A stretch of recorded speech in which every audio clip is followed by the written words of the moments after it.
get a fast car. I want a ticket to anywhere. Maybe we make a deal.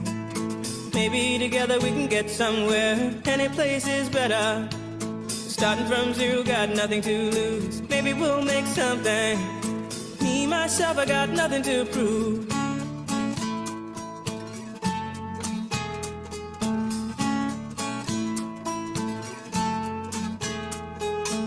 You get a fast car. I got a plan to get us out of here. Been working at the convenience store. Managed to save just a little bit of money. Won't have to drive too far. Just cross the border and into the city. You and I can both get jobs and finally see what it means to be living. The major question as I travel around the country and in various venues and even on the web, the World Wide Web, which is we get information that people ask, who is or was Frank Fsww? Frank Fsww, it was originally from Kingston, Jamaica, born in 1914, and passed an untimely accidental death in Los Angeles in his home, and while working on a kitchen accident. We lost him, and it just devastated the theater and the arts community because he was our leader. He typified and he personified the excellence in the arts and in theater. He had come to Los Angeles to work in films like Viva Zapata, starring Marlon Brando, and he brought the first James Baldwin play, which is now classic, Amen Corner. Originally brought it from Los Angeles, his company, Frank Fsww Theater Being. He brought that to Broadway in 1964. And we said, we need to do something to develop new playwrights, and because there were almost no venues for writers of color to go and to get his or her work read aloud, critiqued, and to put it out there and get some movement. And so it took us a while. I was stage managing River Niger by Joseph Walker on Broadway at that time, and so by 1973 we decided that we would do something, and we booked the theater, which is no longer there now. It's the old, where all those Arthur Miller plays and where Off-Broadway was born in that area down around 34th and Broadway. It was called the Martinique Theater. It's no longer there now. It's gone. But it was a historical area. So at that time, we came in, Joan Sandler of the old Black Theater Alliance, bless her heart, she's still working in the arts and a real supporter, said, go see Hazel Bryant, who is in the Martinique Theater. And we made a deal with Hazel Bryant. What I say, if it ain't on the page, it ain't on the stage. Greetings, happy Palm Sunday, and welcome to the Frank Fsww Writers Workshop New Play Reading Series. We are also celebrating Women's History Month. Special thanks to the Billie Holiday Theater for partnering with us to make this reading possible. There'll be 2 brief intermissions after the first and second play readings. Immediately following this reading, there'll be a moderated critique session where you can offer direct feedback about what you've just watched to the playwrights. And now, ladies and gentlemen, we're so pleased to present Elders Igniting Many More Stories to Tell, 3 one-act plays. Move the Car, written by Barbara and Carlton Molette, Dying Well by Jamil, El-Shair, and Senior Prom, written by Dr. Janice Lydell and directed by Byron Saunders. Howdy, friends. I'm Auto Guy. Do you have a vehicle that is showing signs of age, wear and tear? It's just not the envy of the other cars on the PTA parking lot over at the high school. I get you. Have no fear.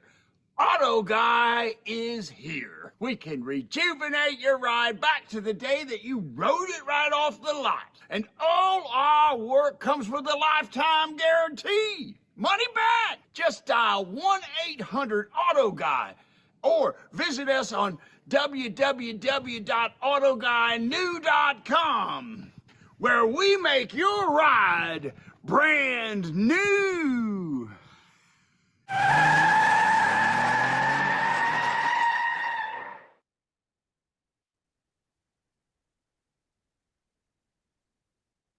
Move the Car by Barbara and Carlton Molette.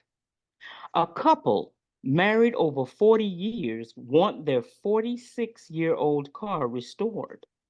But after the car is refurbished, they want it taken apart and reassembled inside their home. The auto shop guarantees customer satisfaction. But what kind of satisfaction does the couple expect? Characters: husband, 67, retired from a white-collar job, intelligent and in sound health, except for the problem he would rather not discuss. Wife, 65, retired from a white-collar job, comfortable enough in her identity to speak honestly about some things husband considers too personal and private to discuss. Auto guy, early to mid 60s, owns and operates an auto shop that does interior and exterior bodywork, specializes in restoration, confident that although he is no longer hands on in the shop, his employees do great work. Husband and wife married 42 years ago. He already owned the 1979 Buick when they married.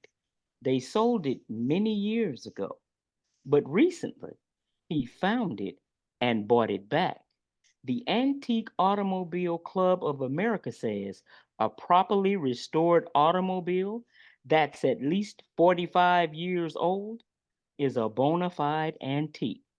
Now, since the car is 46 years old, Auto Guy assumes they want the car restored to achieve bona fide antique car status, but that's definitely not what they want. Lights come up to reveal the car, husband, and wife in the driveway in front of their home with Auto Guy, who carries a clipboard and occasionally makes notes. My shop specializes in this kind of work. Vehicle restoration is what we do. We went on the internet to check on you, and we didn't see a single bad review. Now, do you really give a money back guarantee? Did you see my commercial on TV? Oh, we did, but we have to find out what we have to pay before we can give a definite okay. Well, it's gonna look great when it's rejuvenated. We know your work is highly rated, but our situation is complicated. Well, this might seem like a big deal to you, but we can make that puppy look brand spanking new. Well, since you checked on me, you already know that my customers say the work that I do is the very best. But we have some issues that need to be addressed. My husband will explain. Your shop has an excellent reputation, and we trust you to do the restoration. But we need to know what it's going to cost. Well, my prices run about the same as people who claim to be my competition. But what we want is kind of unique. That car is 45 years old. That makes it a bona fide antique. That beat up old car in the driveway is... Who gets to decide if it's bona fide? The AACA. Who are they? The Antique Automobile Club of America. You mean you don't know who they are? So you are calling that car an antique to justify a higher fee? Well, when I'm done, that car is going to be worth a lot more than you're going to be paying me. Honey, you read the man's reviews. So tell the man what we want him to do. Okay, now, the restoration part is only the start. Then we want you to take it apart. To get it in the house, it has to fit through the door. Since it's going to be inside, we don't want the engine anymore. And we don't want chemicals leaking on the floor, nothing that could cause a mess. We can't have anything that could burn. Safety is the main concern. Well, now the modifications that you propose violate AACA rules. I mean, to be a certified antique, it has to be licensed to drive down the street. We don't care about the AACA. We just want the car in the house. That's where it will stay. And the only way for that to be safe is to leave out anything that's going to cause any type of problems or. Well, safety first. I agree, but what you want is confusing me. If that car doesn't qualify as an antique, the resale value is going to be low. Well, you know what? I know the engine's going to have to go, but I like to listen to the radio. Is there a way to play the radio or? That's not a problem. We can install a sound system that plugs right into the wall. After that, you're good to go. Well, you know what I mean. It won't actually go. Okay, the radio is an absolute must. You know, music makes me a little amorous. He does not need to know all that. You need to tell him what we plan. He's more likely to understand it if he hears it from a man. Once we put the car in the house, it's not going to go outside again. Tell him what we want and why. Otherwise, he has an alibi. I'm not going to tell him about my condition. You cannot let your inhibitions keep you from telling the man what we plan. I told him what we want him to do. That's all he needs to understand. Do you know what we plan to do? Honestly, I don't have a clue. We plan to use the car to... All he needs to know is what he needs to do. So tell him what we want to use the car for. I told him where we want it to go. That's as much as he needs to know. It's okay to say why we want it in the house. After all, I am your spouse. Okay. I'll tell him what it's for. We need the car through the door without the parts we don't want anymore. I've never done anything like this before. Well, of course, I can take a car apart. Small enough sections to fit through the door and reassemble it inside. Without anything that could leak on the floor, nothing that can cause a fire. All for a price that we can afford. Well, since you want to keep the cost down, why don't you just put the car in the garage? Because we have a one-car garage, and we have two cars, as you can see. You know, back in the day, when the house was built, a two-car garage was a luxury. We do our best to live within our means, but since we retired, our income is less. That's why it's important to be precise. Can you do what we want for a reasonable price? Clearly, the three of us agree. You deserve high quality. But for me to guarantee the results you foresee, I have to know what you want the car to do after I return it to you, huh?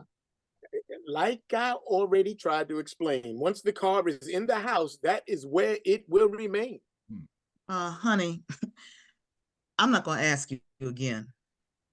You know, when both of us were working, we had two cars. But after we retired, one was enough. The car we currently use for transportation is the one that's in the garage. You need to tell him why we want the car in the house. So tell the man what we plan to do. Like I said, it's better if he hears it from you. Okay, I'm going to get back on track. She wants me to explain why I bought it back. We don't plan to use the car for transportation, and it doesn't provide any decoration. I guess you can say it's for rejuvenation. The car reminds me of years gone by. It's a keepsake. It has a special meaning for us. You are being ambiguous. If you don't explain the situation, I'm going to do it. You know, I could afford to buy a Buick back then. I was single, had nobody to depend upon me but me. I was a young man, barely grown. That was the first car I ever owned. He bought it to impress the girls. Oh, no. There was only one girl I wanted to impress. And I asked her for a date, and she said yes. Now, back then, that beat-up old car was new. And the girl that I asked for a date was you. You know, that sounds romantic, but I don't think that's true. You have been driving that car for months before you got around to asking me for a date. My confidence had to accumulate. Back then, I was kind of slow. We sold the car almost 30 years ago. 28. That's almost 30. 28 is more exact. Spending money on a car like that? I guess you think we seem kind of extravagant to you. She's trying to say we are not well-to-do. Can you give us what we want? I mean, for a price that we can afford? I'll do my best to keep the cost down, but giving you what you want is going to be the chore. Now, that's not what you said before. Now, when we spoke on the phone, I said I'll do the best that I can. For auto restoration, I am the man. Nobody does a better job than me. Total satisfaction is my slogan and my guarantee. But what I deliver is totally based on information that the customer gives to me. I cannot promise satisfaction unless I know what the customer expects the finished product to provide. But if a customer hides essential facts, listen, I'm trying to make this crystal clear. Do you comprehend my dilemma here? And not really. Like I said, when we get through, that car is going to look brand spanking new. But then you want me to take it apart in pieces that can fit through the door, reassemble it in the house. I've never done anything like this before in my life. And furthermore, I don't believe I perceive exactly what you want me to achieve. I thought we could get a building contractor to open up that wall, enough to put the car inside that way. but when the contractor told us what it would cost, I'm telling you, it made me sick. And you said the job would cost a lot because the house was made out of brick. So the first thing we tried left us unsatisfied, but we were determined to find a way. So we did some research. Then we called you. We know this is a job you can do. But it has to be for a price that we can afford. Well, before I could do a cost estimate, I need to make sure that my notes are complete. It says total restoration inside and out. You don't want the engine anymore. No chemicals that may start a fire or leak or leave a mess on the floor, right? After that, we need to take it apart in small enough pieces to fit through the door and then reassemble it into. Oh, this note says you want the car in the bedroom. You want us to really. Oh, well, to each his own, I always say. Makes no mind whichever way you want. We can put it wherever you want it to be. But here's the thing that's hindering me. I cannot imagine what you have in mind. And if I don't picture what you want, well, I'm afraid I might not get it right. Okay. Everyone here is grown. Mm-hmm. So I'm going to tell it like it is. And my husband will not interrupt. What we expect from the car is jollies. Jollies like we haven't had before. I've been restoring cars for 30 years, and this is the first time in my career I have no idea what to say. Okay, maybe there's a better way to express it. The concept that I'm trying to convey. Nookie. We plan to use the car for Nookie. Maybe the word I thought I heard was not what she actually said. I suspect you heard me right. You just think I should be more polite. No, I try not to be a prude, and I am never intentionally rude. All of us are grown-ups here, like you said, and you have a right to get rid of your bed and sleep inside of a car instead. I don't get to judge how you live your lives. I think you misunderstood my wife. We do not plan to replace our bed. Oh, I want to do what's best for you. So this is what I respectfully advise. Before you spend a lot of money on that car, replacing your mattress might be wise. Mm-hmm. I don't think he understood you, dear. I'm going to try to make it clear. He said we want to continue to sleep in our bed, but he didn't say what we plan to use the car to do. We plan to use the car to do what my wife already said. knock in boots, all right? We have been married for 40 years. 42 to be precise. Now just the two of us in this big old house. We have empty nest syndrome. Most empty nesters don't put a car in their bedroom. Am I missing something here? I told him what the car is for. Maybe you can say it in a different way. I'm going to do my best, okay? The contractor that I mentioned before, he took out the wall between our bedroom and the room that used to be next door. Now it's one big bedroom, enough space for both a bed and a car. Do you get the picture now? Not really. But please don't explain. Whatever the two you plan to do, I don't just... The relevant information is we do not plan to sleep in the car. Unless you use the term sleep euphemistically to signify, just having sex or... I get it. I don't want to hear any more explanations.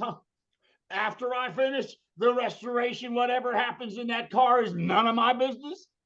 But before I can give you my guarantee, I have to be clear about what you expect from me. All right. Well, restore the car like we agreed. Mm-hmm. Put it in the bedroom. That's all we need. We don't expect anything else from you. The car is the only place that we can... You already told him too much about that. Now, you saw my commercial on TV. I provide a money-back guarantee, but that guarantee is for the car's performance. It does not cover your ability. That is what I'm trying to say. The kind of satisfaction you want from the car. Surely you don't expect me to guarantee your capacity to do whatever you... No need to worry. We checked it out already. Satisfaction in the car. He thought the car would solve the problem. At least I hoped it would. He bought the car, and then he brought it home, and we tried it out that night. And it worked. Oh, man, more delight than anybody my age has a right to expect. Now, neither one of us ever had a hobby. Our jobs and the kids kept us fully occupied, but the kids moved out years ago. After we retired, mostly what we did was sit around and just watch TV. Occasionally, we went for a ride. Yeah, but every time you reminded me that a 2-hour drive is not a trip. Only thing I ever said was, why are we here? There's nothing to see. And the view from an airplane window provides too much interesting scenery. I know you always wanted to travel, but the trips never made sense to me. I never understood what the big deal was. Anyhow, we took the trips because you said you wanted to. And eventually I confessed. Every trip we took was a gigantic mess. They were expensive and a total flop. So I agreed we needed to stop. That man is a genius. He figured it out. Well, because we began to reminisce about the first time we... Why don't we skip that part, huh? I was going to say the first time we kissed. And that's not what I was reminiscing about. Honey, please give it a rest. So I decided to embark upon a quest to see if I could find the car, to see if it would help me address the issue I don't want to discuss. And he found the car. And it worked. It really worked. What a fantastic stroke of luck. So now, I hope you understand we want it while we want it inside, so we can use it to, I don't need that information. Can we salvage what's left of your reputation? I wanted to try it out right away, but he wanted to wait. So after it was late, we drove out to the place that we went the first time that we, aren't you going to interrupt? Nope. Best belly bump in 20 years. I mean, even though the car still had the seat covers we bought at Sears after the kids messed up the upholstery. Speaking of which, how about some plush velvet upholstery? Oh, turquoise would be nice. Turquoise is his favorite color. When I come back, I'll bring fabric samples. You can select whatever you want. I'll bring paint sample colors too. But please, don't tell me why you want whatever option you. Oh God! If I don't have a rational explanation, if I don't give that to you, you're going to think I'm crazy. No, not crazy. Eccentric, maybe? Maybe. Only rich people are eccentric. Okay. What about odd, strange, unconventional? Pinky. People our age out there with those teenagers, I call them kinky. But it worked. It worked because we were in that car. Best bouncy bounce since before the first baby.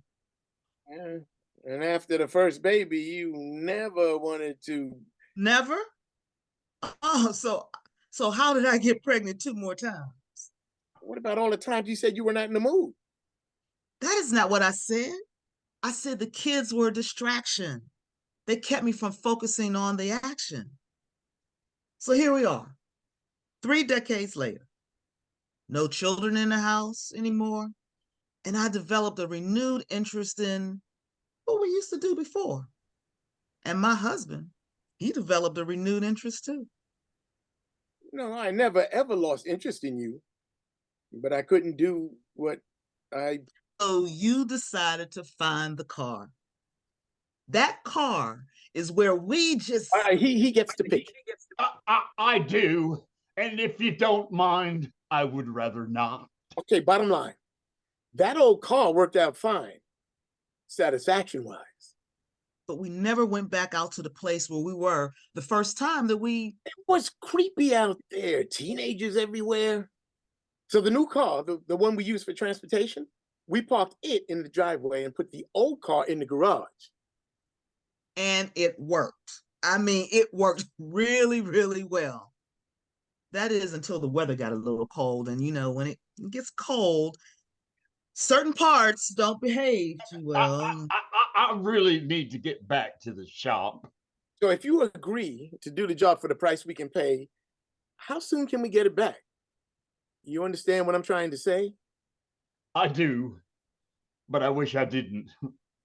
But I have all the information that I need, and quite a bit I hope I can forget.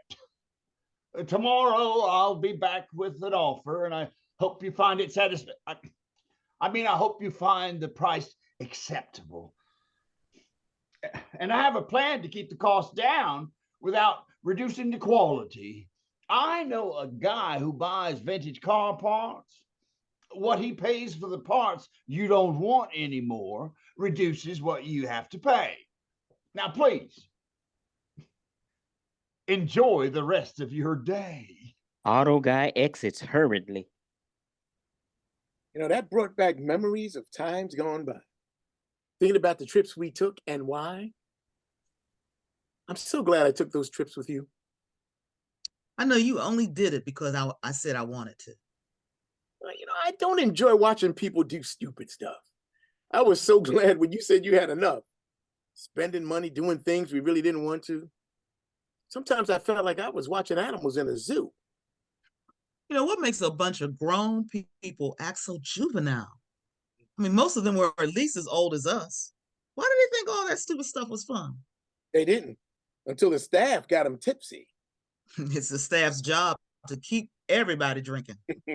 All they have to do is say the drinks are free. People have to know the drinks are included in the fee that everybody already paid up front. But what about the people who don't get drunk? I mean, why do they go along with the rest? Okay. I'm going to hazard a guess. After the games have already begun, the drunk people seem to be having so much fun that the others decide they might as well join in too. You know, we were so thrifty all those years, saving money to take trips and such. I guess I just expected too much. Cruise ship, villa on a beach. No matter where we were or how beautiful the scenery was, the trips we took never made you happy. It wasn't the scenery I was looking forward to. What I dreamed about all those years was being in a romantic place with you.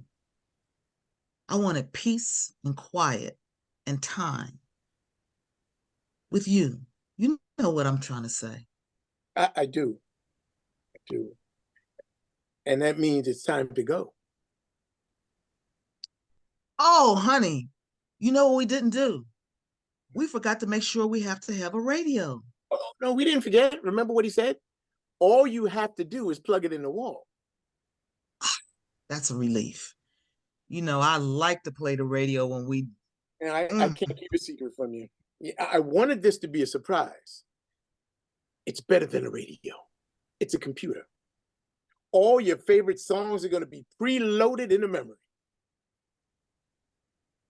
Can it make those crackling sounds like the radio used to?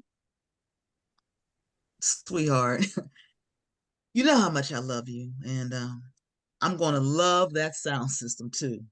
But you know what I love most of all? You put in the effort to find the car. So the guy that rocked my world 45 years ago is able to rock my world again. Remember that time? It was cold outside and the heater was on and the radio too. We decided to go and the car wouldn't start because the battery was drained. You were so funny. I laughed out loud when you went over to that car and you tapped on the window and you said, "Excuse me, I really hate to interrupt." well, at least I had a jumper cable. Oh, we need to move the car while we're still able. What? Move the car. I mean, what are you trying to say? I'll back the Buick out of the driveway. You pull the new car out of the driveway. After, I'll put the Buick in the garage and you can put the... Now? I mean, in broad daylight? Why don't we wait until tonight? I don't think the car will object if we decide to use it twice. Look, suppose he comes back tomorrow morning, offers us a reasonable price, and wants to take the car then and there. How long will it be before we get it back? You know what? I need to go in the house right now. Well, what's the matter? What did I do? My keys. My keys are in the purse, and my purse is in the house. So go ahead and you move that car, and I promise. Wife exits, lights fade to black as... Please don't let anything distract. Now, this might not be the best time to mention, but lately you start to do a thing and something else attracts your attention. Please don't forget what you set out to do. I'll be in the car waiting for you. The end.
Dying Wells by Jamil El-Shair. Setting: the back porch and yard of Miriam's house overlooking a brook 30 feet below. Time: early spring, mid-morning. Character descriptions: Miriam Mary, age 83, married, dying of ovarian cancer. Sundiata, age 65, married, licensed electrician. LeRoi Wells, age 65, divorced, son of Mary. At Rise, Miriam is in a reclining lounge chair. She has a blanket covering her. She is asleep. To her left is a table with medications on it and bottles of nutritional drink. There are two pairs of binoculars on the table. On her lap is an oversized photo album. There is the soft, not distant sound of a flowing shallow brook that continues throughout the play. Miriam is still and breathing shallow.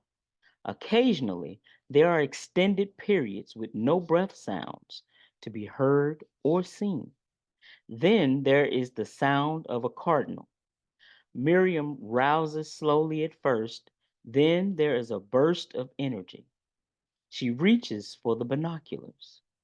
She scans the brook side until she finds the cardinal. She sits watching the cardinal and listening. Lowering the binoculars and placing them in her lap, she continues listening. The bird song stops. Miriam continues listening. LeRoi is coming. When? Nana, is that soon? Like soon? Or is that soon like Sundiata soon? Oh, oh, I love your laugh. I got mine back.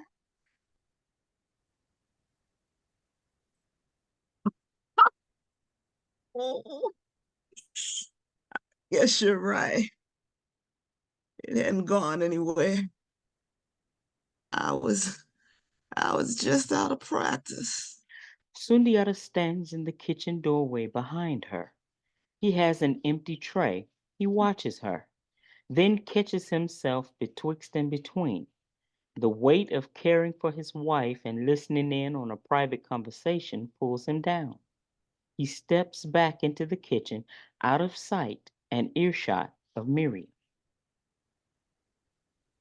Home? My home is near yours? Is there is there a brook? When? Soon? Soon like LeRoi? Or or soon like Sundiata? I'm not in a hurry. I'm not in a hurry. But I know Sundiata's not. He's not ready.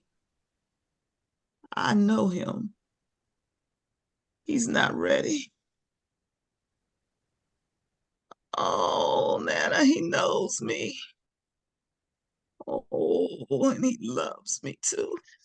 Sundiata enters and crosses to just behind her chair. He places the tray down on the floor between the chair and the table. He hugs her from behind. Who loves you? Oh, you do? Handing Sundiata the binoculars, he comes around and sits next to her. There is a cardinal building a nest on the other side of the brook. She was singing to me this morning. That what woke you? Or did she energize She brought me a message. you? Really? Miriam moves to take the binoculars from Sundiata to show him where to look. The thought and her body's ability to execute it are not in sync. The pain of the movement paws her. Sundiata catches her. He lays her back in his arms against the seat back. They lay there together. Did you see the cardinal? I saw it, and I heard it too earlier. Miriam, I need for you to know that it's okay for you to go home. I'm home. Right here on this porch. With you. And you. Oh, you made it all possible. Oh, I love this porch. The brook and the trees. You made it possible. Whoever put this porch on this house had a good idea, and that's all. And you were right to be afraid to be out here on it. But that's not what I was talking about. I know.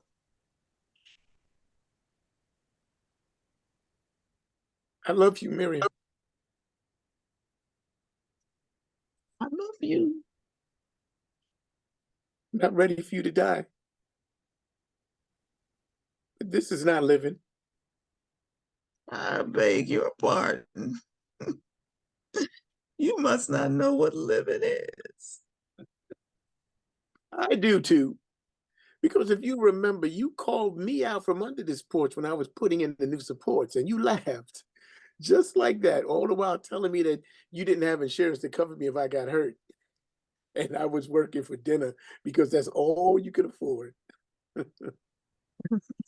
Whenever you tell that story, you leave out that I did not once stop you from working on that porch, wiring the roof, and me. And you asked me one time, I believe it was just about I was just about to kiss you for the first time. You asked me, what do you want with a woman old enough to be your mom? He kisses her. She kisses him. They are still as he holds her steady. The doorbell rings once, twice, 3 times. You're not ready. No, I'm not. And I never will be. But you are, and that's what's important. After 5 years of getting you to believe that I wanted you for more than your body, chasing you and just being with you where you are, Miriam, you've got to know that all I want is for you to be filled with joy and love and happiness. I asked you 1,000 times over these past 10 years. You've been crossing your yard over to mine. What about you? And do not tell me it was for the view. Not this time. I did come over for the view. I'm serious. What, and I'm not? The sound of the cardinal song is heard mingled in with the sound of the brook as LeRoi is seen coming around the house, approaching the porch door. He is behind Miriam.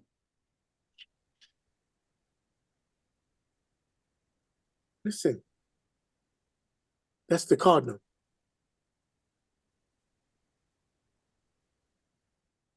LeRoi? Oh, LeRoi. Nana said that you would come, that you were going to be here. She tries to stand, but the covers and her frailty prevent her, even with Sundiata supporting her. Come in, please, please come in. I am Sundiata. You must be LeRoi. LeRoi enters. He crosses toward his mother and Sundiata. LeRoi. Miriam motions for her son to come closer, to sit next to her. He moves closer to the table, close enough to Miriam for her to reach out to him.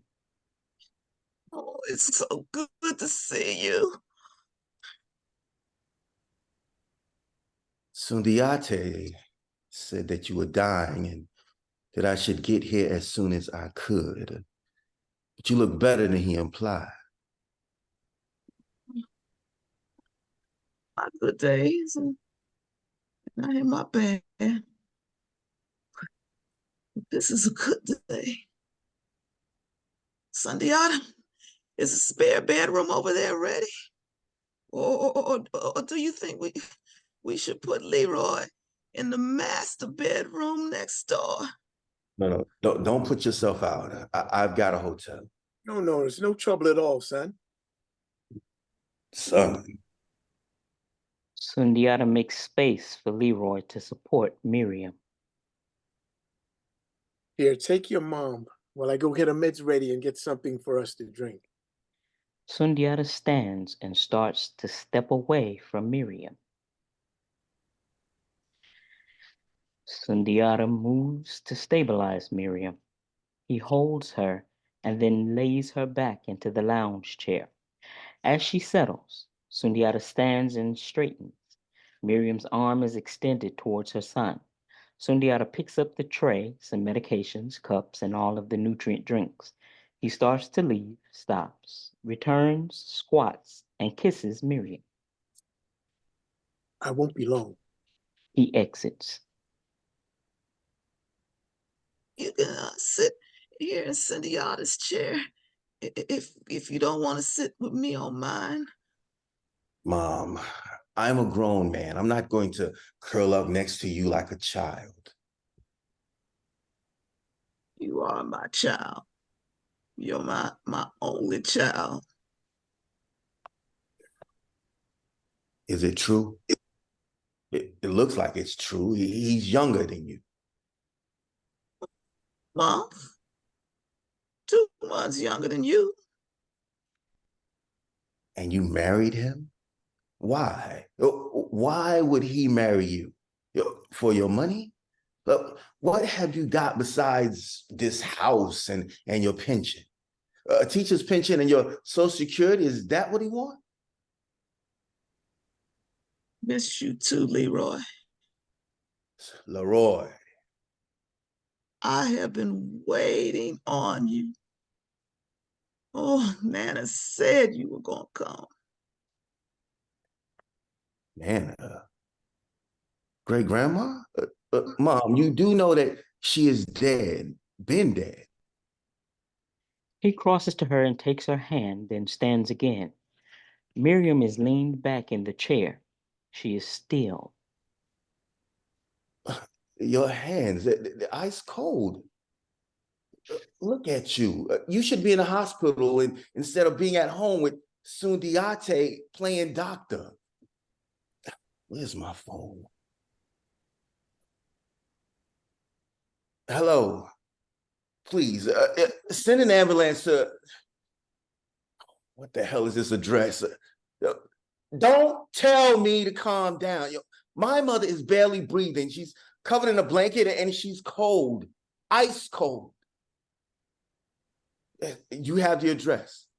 Yes, my mother is right next to me. Thank you. We're on the porch in the back of the house. Is that them? I hear a siren. Thank you.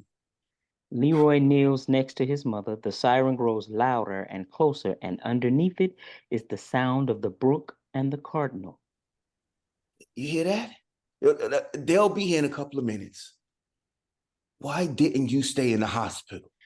Sundiata enters from the kitchen with the tray. He crosses to the table and puts it down. He leans over to check on Miriam. He notes that her son is holding her hand and Miriam is smiling. The siren is close and no longer moving. Why did you take her out of the hospital? She belongs in a hospital. She's on hospice, in-home hospice. She could be on hospice in the hospital. That's not what she wanted. It's not about what she wants. The hell it isn't. It's about keeping her alive. This is not living. If she wasn't waiting for you, she'd already be dead. Oh, no, you can't put that on me. You can't know that. Oh, we are not having this discussion in front of your mom. She's out. That's why I called the ambulance. You shouldn't have done that. And yes, she can hear you. Sundiata crosses to exit out of the porch to go to meet the medics. Watch your mom. Miriam is breathing rhythmically, but not one he recognizes, nor is he comfortable with it. Then she is still and silent for a time longer than he wants, and he yells. Mom. Mom. Nana. Nana. Oh, God. He's right here. Just like you said. Sundiata? He doesn't even know LeRoi. I wouldn't let Sundiata hurt him.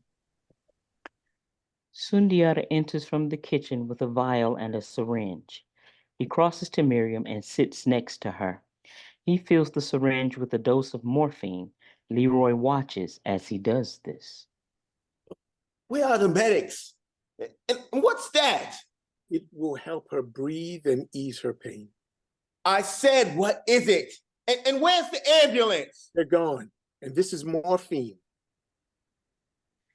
Sundiata is holding Miriam. The cardinal is singing. Miriam's arm falls in the direction of her son. Take her hand, please.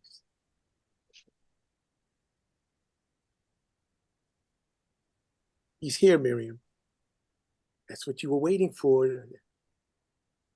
There's no need to linger anymore. Please go on home.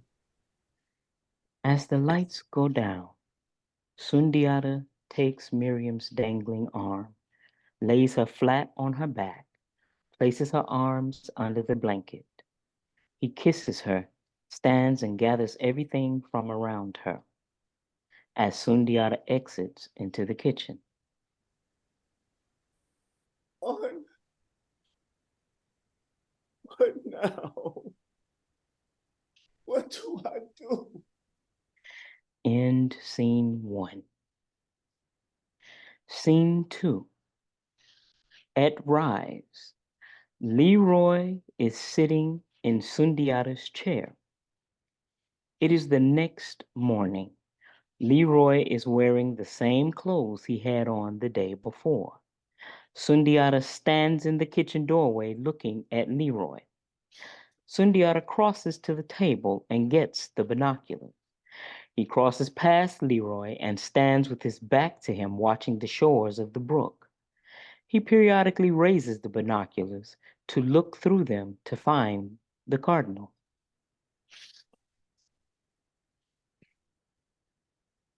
Good morning. It's like that. What's your problem? I need to go inside my mother's house. Now she's your mother? Where were you 5 years ago when we got married? Huh? Where were you the first time she battled ovarian cancer and almost died? Where were you this time? When she was in the ICU in pain, calling out your name, LeRoi, her only child. You don't know her. You don't know us. Well, I don't know Miriam. He crosses toward LeRoi. LeRoi steps away from the door into an open area of the porch and faces Sundiata. That's not even her name. You know, you were too old with too little interest in anyone but you, LeRoi. You don't know me. And I don't want to. Miriam is the only reason I didn't send you back to your hotel last night. Way to honor my mother. Have her son sleeping outside on the porch. And you stayed out here all night. Go home. I need to take care of my mother's affairs. You must need some money. Baby boy, you are SOL because all your mother had was her teacher's pension, this house, and an insurance policy that will cover her cremation. My father was very generous to her when they got divorced. Who told you that? Sundiata takes his chair and moves it away from where Miriam sat and died. He sits. You still mad at your mama because she left you with your father.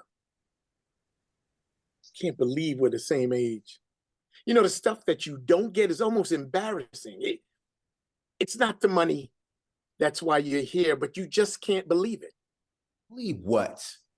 That you won't let me in my mama's house? That you let me sleep out here all night? Like, to prove what? If you weren't in the same clothes, I wouldn't have thought that you would even have stayed out here. But now I get it. I just want what's mine.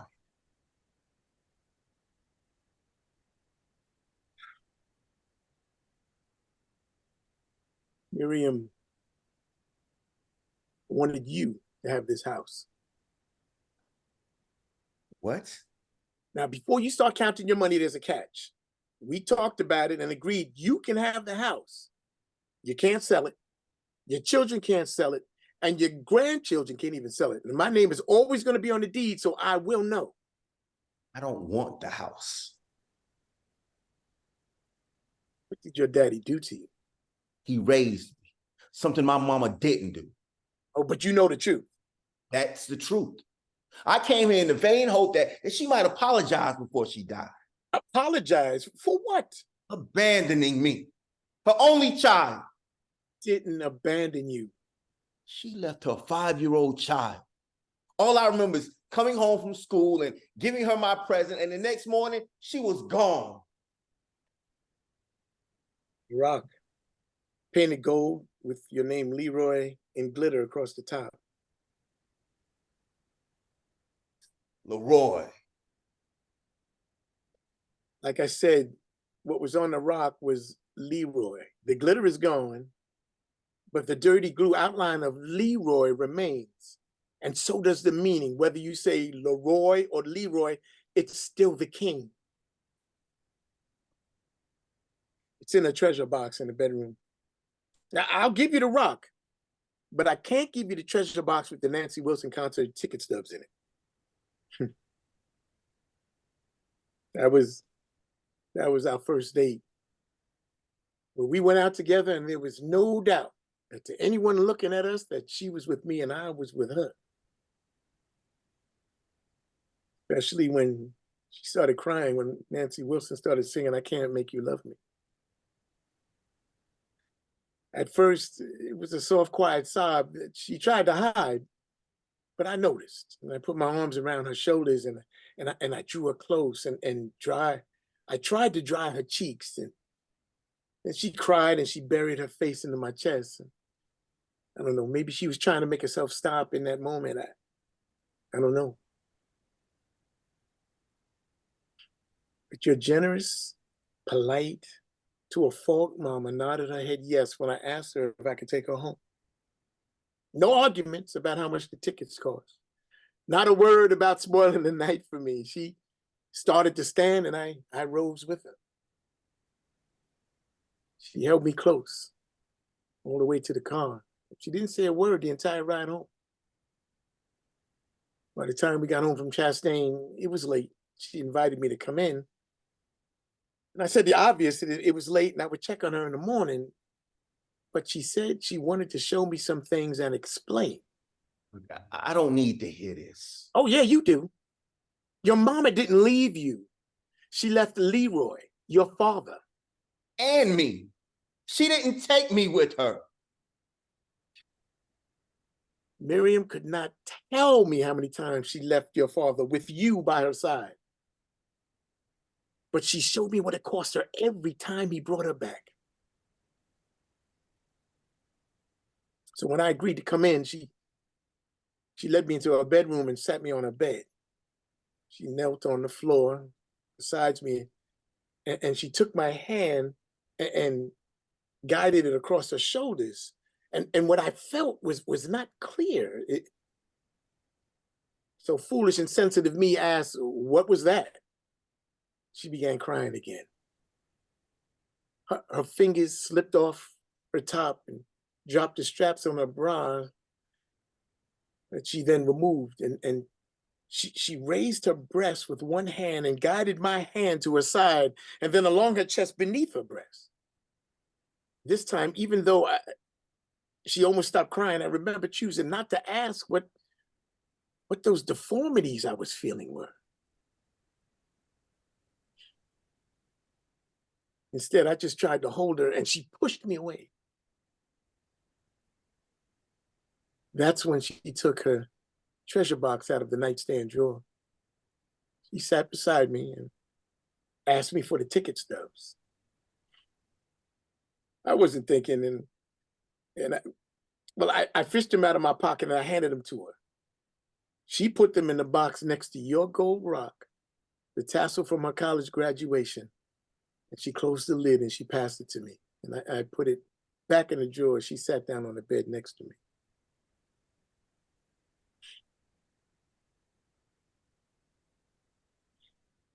She then told me about the abuse of her husband and the makeup sex and the threats to do to you what he did to her if she took you away.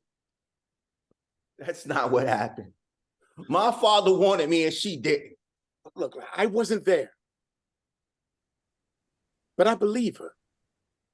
And I believe there's a part of you that knows the truth.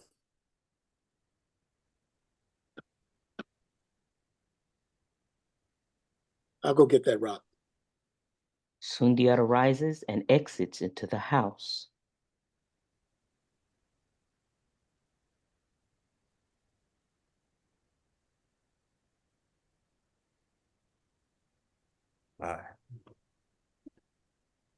I'm at 100 Brookside Drive. That's right. You did. I'm ready now. LeRoi crosses to the porch door, exit into the yard. He stands there looking out. Sundiata comes to the kitchen entrance and stands there looking at LeRoi. Silence. Sundiata has a gold-painted rock in his hand. Barely perceptible is the glue trail imprint of the name LeRoi. Sundiata opens the door and enters slowly. Silence except for the brook and the distant but growing throughout the scene sound of the cardinal singing. Going? Yeah. Without satisfaction? Is this what you were looking for? Sundiata holds the rock out. Do you really think that I would paint a rock just to placate you? Your mother, Miriam, man, your father did a number on you. Yeah, he did. What did you say? I was just thinking about something. The memory of the last time I saw her before yesterday. My mom. That should be a joy-filled thought, but Elementary school graduation. I know I saw my mom in the back of the auditorium at the end of the ceremony. I went to find her, but my dad found me first. And he asked me so many questions and gave me so many directions I couldn't possibly answer. He kept looking around as he dragged me off to the bathroom. He yelled at, "Answer me!" I said, "Mom." And he slapped me so hard across my face, my mouth split and slung blood everywhere. He let me fall. He left and came back in calling for help.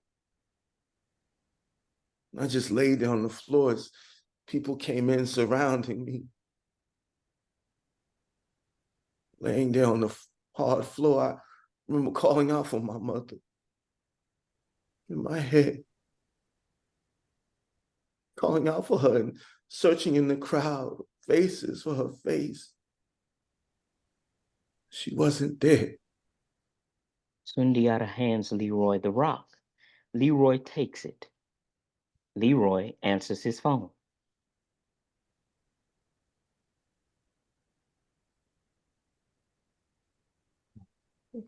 I'll be right out.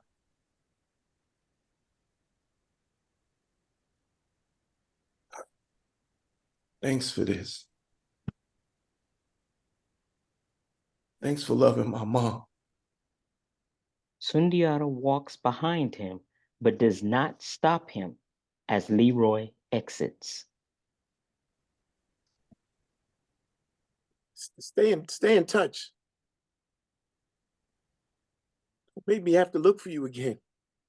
We still have to talk about this house. Sundiata finds his way to Miriam's chair and eventually sits. He picks up the photo album and slowly turns pages, smiling and occasionally laughing, commenting out loud about the pictures and memorabilia in the album. The cardinal song and the brook gets louder as Sundiata gets more comfortable in the chair, and the lights fade to black. Tell your sister, don't moan.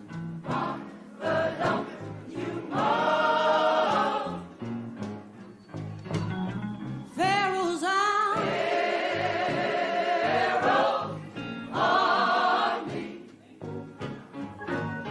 All of them men got drowned in the sea one day. Yes, they did. Senior Prom by Janice L. Liddell. Characters: Grandy, 77-year-old grandmother of 2 young adults whose parents were killed in an auto accident a decade ago. Ife, 32-year-old granddaughter, fashion conscious and a bit stuck on herself with little regards for others.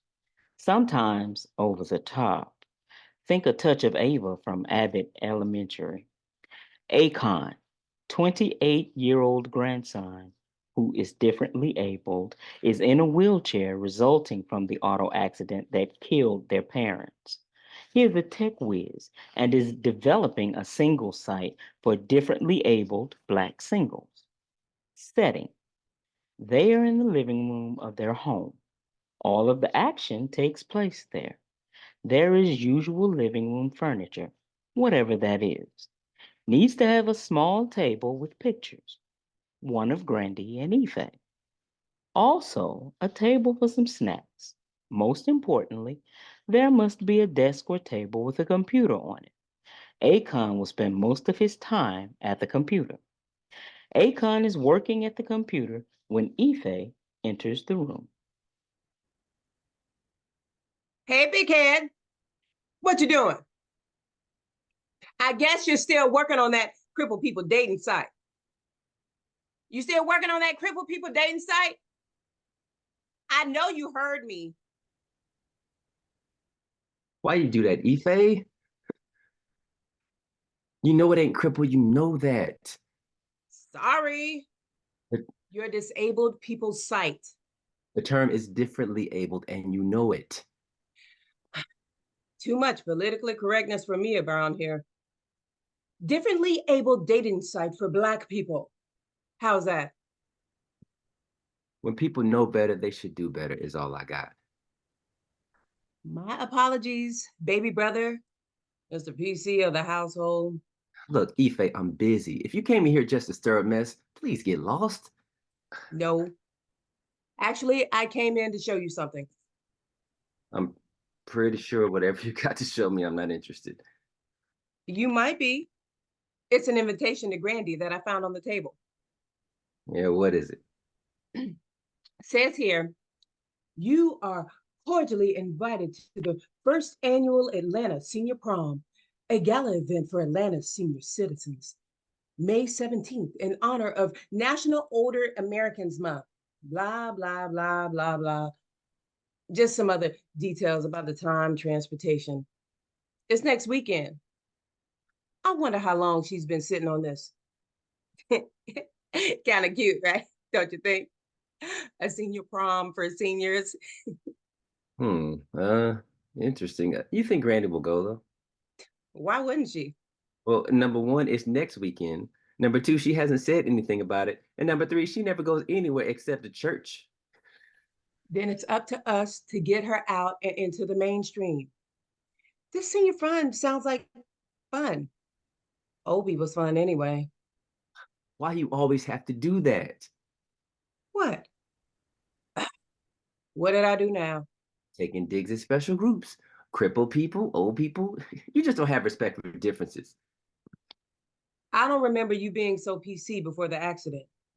You're the one who changed, not me. I'm just not always trying to be politically correct like some folks. I was a kid then, Ife, and like I said, when folks know better, they do better. Please, I don't want to deal with you and your backwardness today. Backwardness? You don't want me to tell you what the real deal is, do you? Brandy comes in. Hey, what in the world is the big fuss about? Can't you two get along for just a minute or two? It's Mr. Brains, always thinking he got an answer to everything. Brandy, we saw the invitation to the Atlanta senior prom. Are you going? Actually, I saw it, but who needs the credit? Ife, you've been rambling through my stuff again. Don't you believe in boundaries at all? Just stay out of my things, please. I didn't ramble. It was laying on the table. How long you been knowing about this? It's next weekend, Grandy. What about Akon's question? You going? I doubt it. Like you said, it's next weekend. When did you get the invitation? About a month ago. And we're just now seeing it? Not cause I showed it to you, Miss Nosy. I wasn't being nosy, wasn't rambling. But come on, Grandy, it sounds like fun. Plus, you need to have some fun.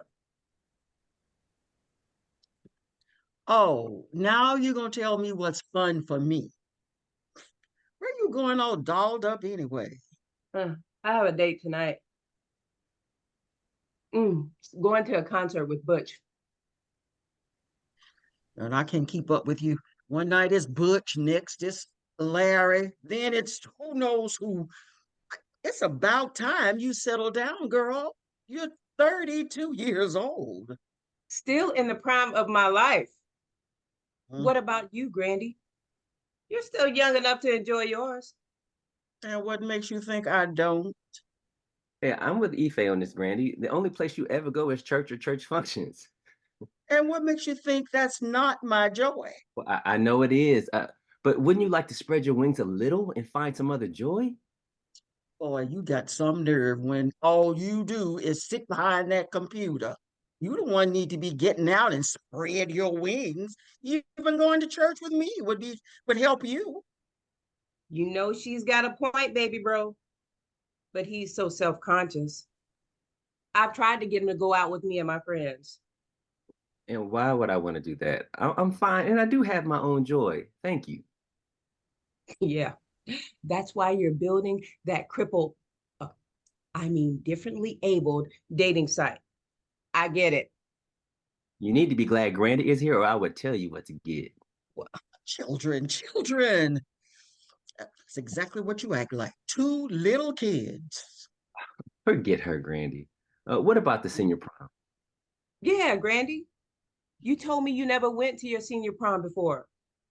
Remember when we went to go pick out my prom dress? Sounded like that you wish that they had proms when you were in school. What?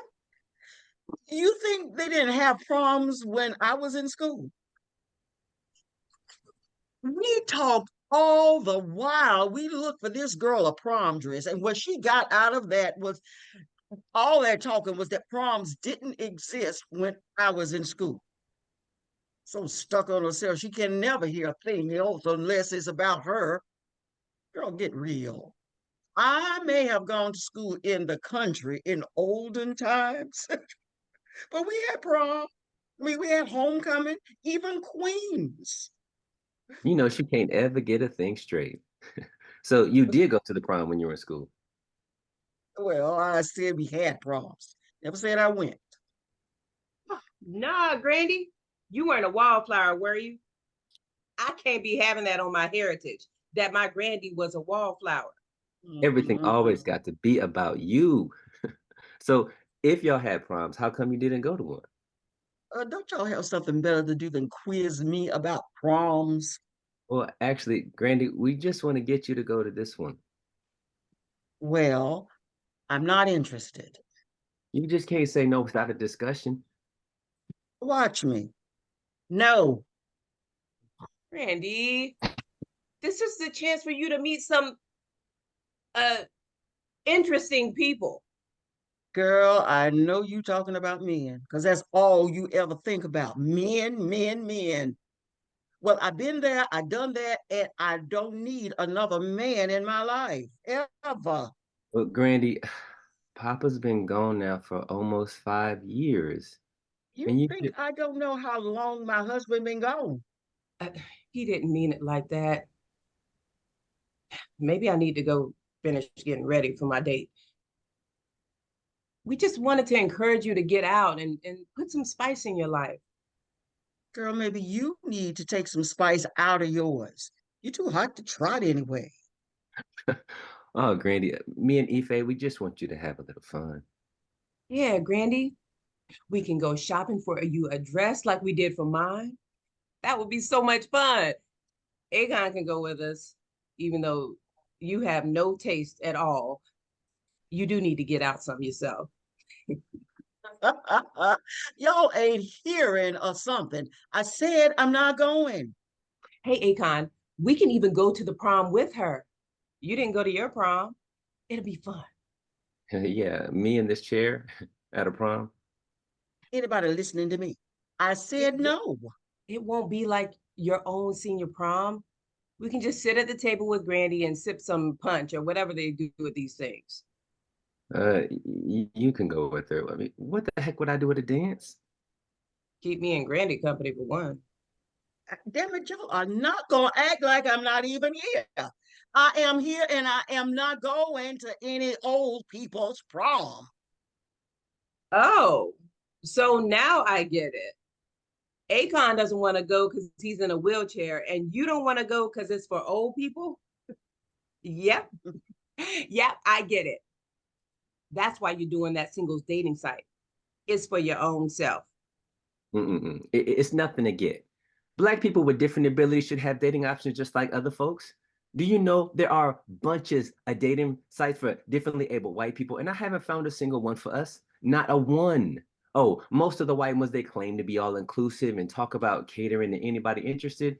But I'm building a site for differently able Black folks because we need one that meets our needs. That's my Akon, always thinking outside the box. And you probably onto something real important, and that's needed. Yeah, Grandy. I've been working on it long enough. It'll be my final project in my programming course, and it is going to be so good. Oh, that's well and good. Congratulations and all that. But please stay focused, little brother. You're falling into Grandy's trap. She wants you to upstage her. Oh, he's not upstaging nothing. I just don't want to hear no more about it. So tell us more, Akon. Ife's right. We're talking about you and the dance. And I really want you to go. I mean, we really want it. I mean, for once, Grandy, just for once, get out and have some fun. I don't understand why y'all so interested in this little dance. I can tell you about me, Grandy. Ever since Mama and Daddy were killed in the accident, you and Grandpa dedicated your lives to us. Then when he passed, what did you have? I had you too, and still have you, even though you were more than a handful. No, I was a handful. I know it. Raising a crippled teenager, it wasn't easy. Maybe I should have died in that accident too. Crippled. Yes, crippled. Don't you ever in this life say that. You were no more a problem than Ife. That raising two teenagers wasn't what I thought I'd be doing in my old age. But you both have been my North Star, especially after your granddaddy passed on. You were the smartest kid everywhere you went. The only thing you couldn't do is walk. And the truth be told, if I had to put walking up against your other talents, boy, I'd say you came out ahead. I know I'm not the sharpest knife in the drawer, but I do have my attributes, Grandy. Did anybody say you didn't? But I guess I need to exclaim them before you feel abandoned. You are always the most gorgeous girl in the room, and you definitely are not a dummy, although you love to play that role. You're smart enough to do whatever you want. I just wish you'd use your brains more and not rely so much on your beauty. Oh, anyway, Grandy, you know I can make you the belle of the ball. I can fix your hair and put on some makeup, and after we find that gorgeous dress, you will be queen. If I were to go, I wouldn't be going through all of that. I can tell you that. If you said if, please say you'll go. We really do want you to take some time for yourself. And y'all think I want to go with you two? Oh, absolutely not. I don't know what Ife's talking about, but I had that under control. I can get you a date, a real Get me a date. No, I don't need you or anything to get me a date. I can probably get one of the deacons to be my escort. They're likely all got the same invitation anyway. No, Granny, no. I want you to have a real date, a fun date, not just an escort. Isn't that what we want, Ife? I just wanted to go. I don't know how you're going to find Grandy a date in a week. And you don't hardly leave the house except to go to school. Yeah, but I got plans now. No, I don't want none of your plans. Says Deacon Williams if he's going. Oh, please, Granny. Since you didn't go to your prom, we just want you to have a fun time. I mean, it's no criticism of Deacon Williams, but I bet he can't even dance. Oh, wait a minute. You think I just didn't go to my prom? Ife probably thinks I couldn't get a date or something. I just thought maybe you were shy when you were young, a brainiac or something. Lord of mercy. So first, you think proms weren't invented, and now you're thinking I was some shrieking violet. You're right. I didn't go to my prom, but it wasn't because of either of those reasons. My high school had a prom every year that I can remember, except for mine, and I was dying to go. So why didn't you go? I bet you were real pretty back then. Back then.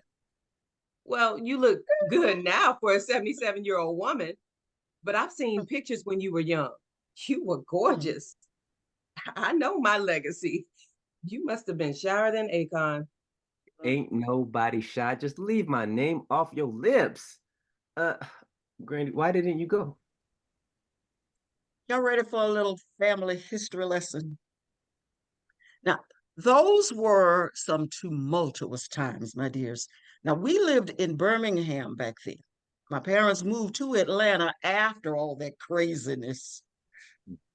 Never thought you lived in Birmingham. I always thought you were a Georgia peach. Well, never talked about it much. Wasn't much reason to rake up all that ugliness. What was it? What was the ugliness? Well, first, let me tell you a little about our school's prom. I was chair of the prom committee that year. Yes, we had prom committees. As chair of the committee, I wanted to know as much about proms as I could. So I did a little research. See, I told you, brainiac. That's the legacy you gave Akon. I was our prom committee, but The only thing I researched was the hottest fashions for the year. Oh, well, I wanted to know more. Are you interested or not? I am, Grandy. Go ahead, Grandy. Well, it was a long time ago that I did the research, but I believe I remember it. Now, prom's been around since the 1990s, but then they were at universities and they were called promenades. Now, they were the chance for rich white folk to show off their wealth. Black folk hadn't been long out of slavery, so you know this thing had nothing to do with us. Around the 1930s or so, they started having them in high schools so they could teach little rich white boys and girls how to be proper ladies and gentlemen. Now, we still weren't in the picture, but when the 1950s hit, proms became a thing at the black high schools. They weren't the big to-dos like at the white schools, and certainly not like they are today. But the black kids had their dances where they could wear their Sunday best and dance the night away, and always chaperones. Honey, always chaperones. So if there were proms back then, why didn't you go? Well, I'll be patient. I'm going to get to that. Now, our prom was scheduled for May 11th, 1963, the day before Mother's Day. Now, that was a year to remember. Oh, 1963. Ooh, that was a year of real social upheaval. What? What happened in 1963? Come on, girl. You know enough Black history to know that important year. Huh? Hence, sis, civil rights. Oh, was that the year of the church bombings? Yeah, but that came later. That was in September 63. I'm talking about what led up to the church bombings. The hoses and the dogs. Yeah, you got it. Everything went wild in 63. The civil rights movement was already underway big time, but we high schoolers were kept away from it. But on May 2nd, just a little over a week before prom, hundreds, although it seemed like thousands of kids left school, left elementary, junior high, and high school. Some little ones, young as 6, took to the streets. Now, my dad had told me before he left for work that day that he better not catch me in those streets.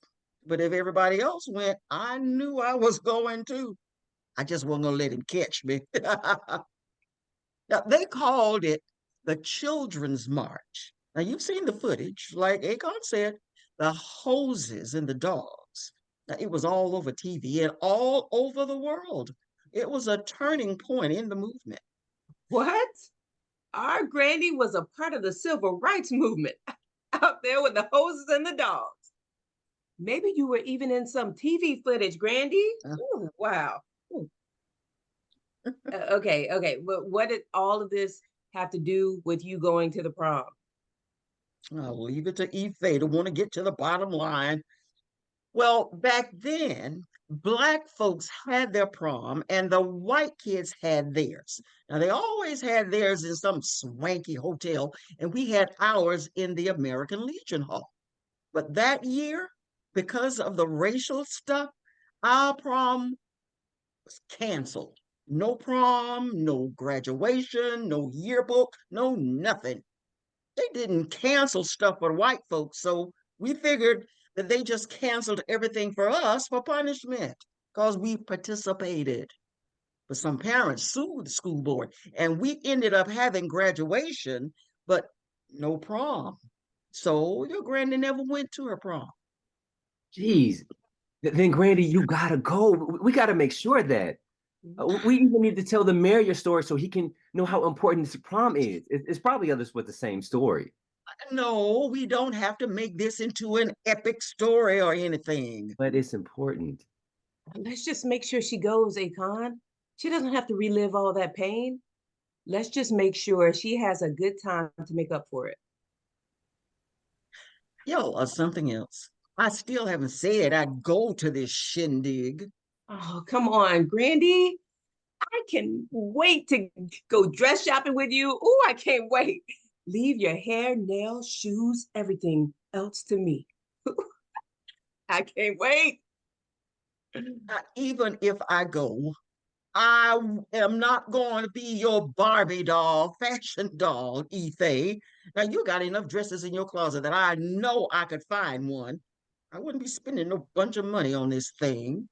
Since y'all don't want me to go with Deacon Williams and Akon doesn't want to go, y'all suggesting that me and Ife go? So we all got a job in this. Ife's is to doll you up, and mine is to find you a date. Find me a date? Huh? What you gonna do? Stand on the corner and wait for somebody to say yes, they will take your grandmother to a dance? I've been, I've been doing research too, and Ife's right. The apple doesn't fall too far from the tree. Except I've been doing research on singles dating sites, and there are so many Black singles, Asian singles, singles for other different ethnic groups, for religious groups, for LGBTQ, for Black gays, for Blacks over 40, over 50, over 60, and 70 even. It's so many singles groups. Like I said, even for differently able, but there's none that focus on Black differently able. Anyway, I've been checking out my strengths and weaknesses on these sites, and so that when I finish mine, it'll be top shelf, the best one out there. Oh, there you go again. What does this have to do with Grandy and the prom? A whole lot. You too impatient, girl. Anyway, I've been on so many sites that I know the best single sites for an intelligent, beautifully more upstanding lady like Grandy. I can find her a date online. Online? Online? Oh, no, nothing doing like that. Now, that's how women get scammed and even killed. No, if I go, I'll just ask Deacon Williams to be my escort. No. No. No to both of those. Grandy doesn't want to find a date on no computer. Let her find a date in real life and in real time. Oh, like at the club, like you. No. Grandy, just give it a chance. You don't have to commit, but let's see what we can find. Darn tootin', I'm not committing to this. Might end up raped or murdered. I've been serving the landscape while y'all been yapping. And check out these brothers on this site for Black and over 65. Or not too much over 65. Now, I don't want to date who might have a heart attack or a stroke on the dance floor. Come on, Granny, give it a chance. You don't have to commit. Just look. It's okay. It's like buying produce at the market. You just looking to see if there's anything you like. Well, I want to see what her options are. Ife and Akon look at the computer. Grandy, look here. Look what Akon just pulled up. This one looks a lot like Grandpa. Let me see.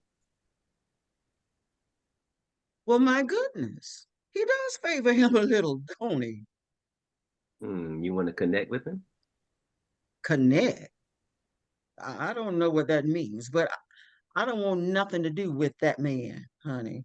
I've been there and done that. It was a good show, but I don't need a repeat. What? I thought Grandpa was the love of your life. Never said he wasn't. But what else you got to show me? Okay, there are lots. Here, you can sit here, Grandy. Akon wheels away and puts a seat at the computer for Grandy.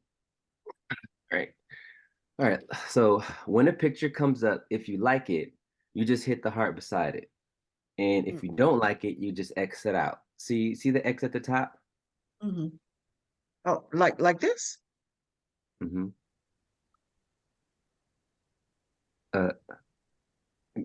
Grandy. Come on, Grandy. You got to put a heart by somebody. How we going to get you a date if you Xing out everybody? Anyway, you can't really select until we register you and create a profile. So, all right, let's do that. Here, let me back at the computer. Grandy gets up and Akon moves back to the computer. He's typing. I'm telling y'all, you don't have to do all that. Tomorrow is Saturday. Just get dressed up a little and come run with me for the day. By tomorrow evening, you'll have more options than you can count. I promise. Girl, no way I'll be tracing around with you for a day. Don't tell him what kind of dives you'll be dragging me into. Dives? Grandy, you underestimate your oldest and favorite granddaughter. I'm telling you, all you really have Oh, to do. okay. She ain't going with you, sis. Look, I have a little profile typed up. Listen, it describes you and what you are looking for. I ain't looking for a thing. Just listen to the profile. A nice church-going 77-year-old who loves gardening, dancing, and what else should I put? You better take that 77-year-old stuff down. Any self-respecting OG is going to want a lady at least 10 years his junior. That means Brandy's prospects will be up in their 80s. You want that, Grandy? I don't want somebody who's not going to make it through the first dance. Akon, you got to say she's 67. Then if she's lucky, she might get a nice old school fella in his 70s. I will not lie about my age. Well, not that much. You can shave off a couple of years, Akon. Say I'm 75. I'm telling y'all, I see enough OGs. I know what they want. Some of them even be hitting on me. They do not want an old lady. Then I have to take my chances. If all else fails, I have Deacon Williams. Okay. Okay, I put 75 and I selected a couple men for you. Ones I thought that you'd like. We weren't going to get anywhere tonight waiting on you to select. You don't know what I like, and I don't want you choosing a date for me. The dance is next weekend. We don't have time for all this back and forth. I am not desperate. I don't even have to go to this thing, you know? I don't need no online date. I know, Grandy, you're not committing to anything. Okay, remember, it's like buying produce. If you don't see anything you like, you just keep moving. Well, I want to see these men you selected for my grandmother. They better not be any butt faces. Of course, I'd select somebody I think is good looking. That's the problem. Somebody you think. Boy, you have no taste at all. Let me see. She goes to the computer. This them. Grandy, they aren't bad at all. Ooh, in fact, both of these are kind of cute and just old. So what's next? Wait, how old are they? One has 65 to 75 and over 70 for the other. Neither one put their definite age. That probably means they're both 80 plus. OLD. Grandy, remember, it's like buying produce. They are both church going and outside kind of dudes. One's a gardener and the other likes fishing, and they're both widowers. Plus, they live within a 10-mile radius. I think one of these will work. And remember, it's really like buying produce. You have the final selection. So now what? All right, I just sent a text message to make the intro. Oh, they're gonna want a picture, and I didn't have one to post. I need to get me one. They would definitely want one. Don't have a picture. Oh, get the one with you and Ife from the aquarium last year. I can crop Ife out. Oh, you'd love that baby brother. Oh, it's nothing personal. No. Just give me the picture so I can upload it. Brandy gets the picture from the mantle. So we just gotta sit here and wait? What do we do now? Well, Ife can go on her date, and you and I will wait to see if either or both respond. So you mean we just sit here and wait? No, they might not even answer tonight. So you can go in and watch a TV show, and we'll check tomorrow. Well, I'm going to bed. Ife, you be careful out there in those streets. And you probably need to get some rest too yourself, Akon. I'm just gonna get this picture off and do a little work on my site, and then I'm headed to bed too. Well, good night, dear hearts. I will check you all in the morning, but please don't wake me up. I'll get up when I wake up. See y'all later. She kisses Grandy, punches her brother in the arm, and heads for the door. Grandy leaves for bed, and Akon works on the computer as the lights dim and fade out. In scene 1, lights up scene 2. Grandy enters and sees Akon at the computer. You been up all night, boy? No, ma'am. I got up early though. I was hoping we'd hear from one of the prospects. And guess what? What? One of them answered? Really? Let me see. Oh, look at me getting all into this nonsense. It's not nonsense at all, Grandy. You have to admit it's kind of fun, and it's better than just asking Deacon Williams to meet you. So let me see what he says. Not much. Here, read it. Hello, Trudia. What? You told him Trudia instead of Trudy? Who in the world calls me Trudia? That's not important. You can tell him what to call you if you ever meet him. Now you just want to find out if you even want to meet him. Read the rest. Hello, Trudia. Gosh. Thank you for reaching out to me and thank you for sending that lovely picture. Now, this is my first time on a dating site. My granddaughter is helping me. I'm not so sure what I should say. Oh, that's funny. His granddaughter is helping him, and my grandson is helping me do everything. Now, this is really funny. She says I should ask you for your phone number and maybe give you a call. She says we can learn more about each other from talking. That's funny because I see her texting all the time. Now, let me know if it's okay to get your phone number. Akon? He still might be an axe murderer or something, just pretending to be this nice grandfather. Catch me off guard. I'm not trusting him. Well, just send him a message on the app. Don't tell him you don't trust him. Ask him some questions and chat a little and see what comes of it. Here, sit here and y'all can message all morning if you want. She sits at the computer and begins to peck out a message. Akon leaves the room. 4 hours later. Akon! Akon, come here! Akon wheels back into the room.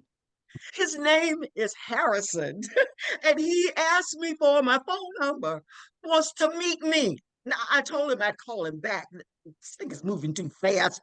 What should I do? Ife! Get your behind in here and help me. He can't wake her up now. Y'all got me into this, and y'all gotta help me get through it. Akon wheels back into the room. Ife comes in groggy and just out of bed, still half asleep. What in the world? Is a house on fire or what? I didn't get in till 4 and you're waking me before noon? Granny, I thought you loved me. She's been on the phone with her online dude. Oh. Catch us up, What? Granny. What? Granny has started a romance? Wait, let me at least throw some water on my face. I am so nervous. I mean, really nervous. I don't need to be feeling like this. I am 77 years old, but he thinks I'm 75. 2 whole years. Well, he says he's 75 too. I'll bet he's older, but it's okay. He sounds young at heart. Ife, hurry up! I'm going to start this story without you. Ife hurries in with her robe on, fixing her hair. So what in the world?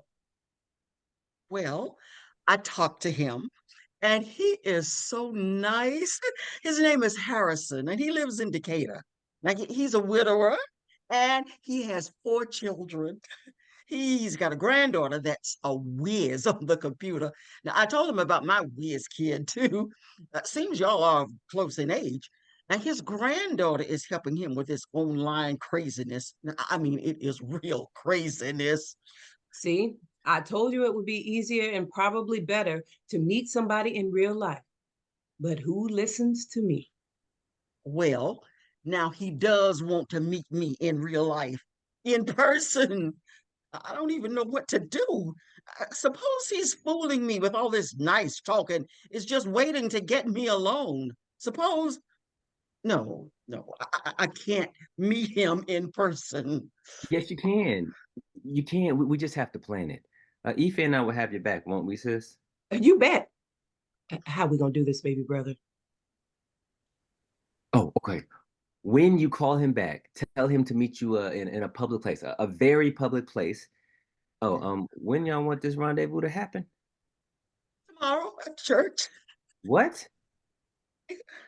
Granny, y'all might be moving too fast. It takes time to get to know these folks on these dating apps. And from my research, meeting in person doesn't happen for a couple of weeks. Am 77, and who knows how old Harrison really is. We don't have time to be playing these little games. Plus, the senior prom is next weekend. Either I get to know him quick, fast, and in a hurry, or I have to go with Deacon Williams. What about Lennox Mall food court? Tomorrow is Sunday. Does that make sense for a Sunday meal? You said very public. I'm fine with it. Just tell me the plan. They can meet by the Chinese restaurant. Tell him you'll have on a red corsage. No other Black woman will have on a corsage. He'll find you. Okay, so how y'all gonna have my back? Oh, okay. Y'all will meet at 1:30 and we will get there at 1 o'clock. Okay. Find a table for two of you, and me and Ife will be at a table nearby, and we'll be close enough for you to see everything, or for us to see everything. You can even leave your phone and your purse open to my number so that we can hear the whole convo. If things start to go south, then we will swoop in and rescue you. Look, sounds a little too James Bondish for me. Well, you want us to protect you, right?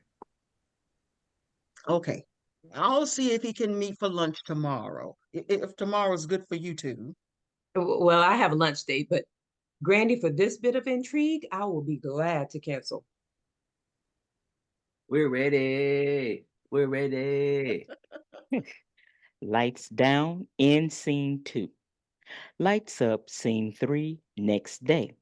They have been to the mall and are back home laughing and talking as they get comfortable.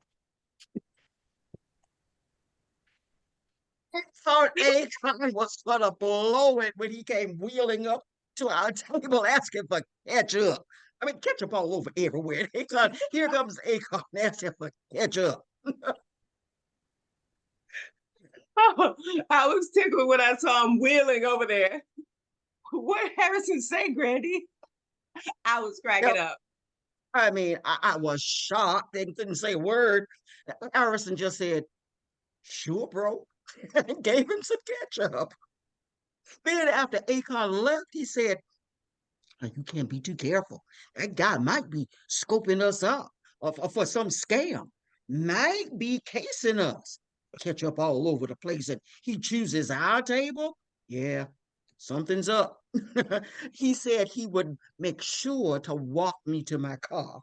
Girl, I could have passed out. He thought Akon was the culprit. So that's why he walked you to the car, and why he was watching me so closely. Ooh, he's gonna be surprised when he gets in here and sees me.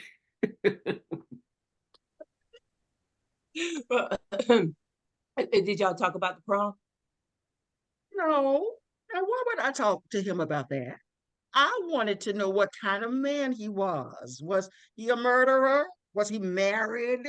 Was he a drinking man? That's the kind of stuff I wanted to know. Boring. So what did you find out? Well, he's a member of Antioch Baptist Church, and he's a deacon. Double boring. You might as well go with Deacon Williams. Anyway, you still don't know if he's telling you the truth. You really almost blew it, Akon. Hey, I just wanted to see his hands. You can tell a lot about a man by his hands. You know that too, Akon? Yes, Grandy. You can tell a whole lot about a man by his hands. Tell her, Akon. A man with a short pointy finger and a long ring finger is good to women. What were the length of his fingers, Akon? What? You can tell a lot. I'm telling you. You can even tell if he's a cancer risk and a bunch of other stuff. But what's really important is you can tell the size of his penis. Wait, what in the world? The world? Go away. Go away with that. Where the heck you get that crap? Oh, I thought you already knew. I was giving the 411 to Grandy. No. I don't know that. I don't know where you're going to do with your granddaughter, but I promise that is not what I was talking about. Then what's a man's hands tell you? I was checking to see if his hands look like he did all the stuff he says in his profile. He said he's a truck driver and he loved to fish and do a little carpentry. If he had soft hands, I would have known he was a liar. But his hands were rough, so he just might be telling the truth. If you're going to look at a man's hands, it's got to be for some usable info. Like what I said. Or maybe to see if he's wearing a wedding ring. Enough, Ife. Granny doesn't want to hear your message, neither do I. Okay, I just Googled him and it's not much info on him, but he's listed in his wife's obituary, so that's the truth. I think we can trust him. So I think you can ask him to the prom. What? Ask him? I never heard of such. No self-respecting girl or older woman would ask a date to the prom. Go away, Ife. The man doesn't even know about the darn thing, so how's he going to ask her? Ife does have a point. Back in my days, Stephen Booker asked me to the prom. I wouldn't have dared to ask him, even though we didn't go. Granny, that was almost 2 generations ago. Things have changed. Girls ask boys, girls ask girls, boys ask boys. They even go by themselves or sometimes in groups. It's different now. How you expect Harrison to ask her if he doesn't even know about it? Well, she can tell him about it and tell him how much she'd love to go and then wait for him to ask. Didn't Granny say she didn't have time to play those silly games? Granny, just call the man and ask him. Akon's right. We don't have time for games. I'll just call him and ask if he'd like to go. Now, what do I say? Lights down on scene 3, lights up on scene 4. It's prom night, and Ife and Akon are in the living room. As usual, Akon is at the computer. Ife is absently leafing through a magazine.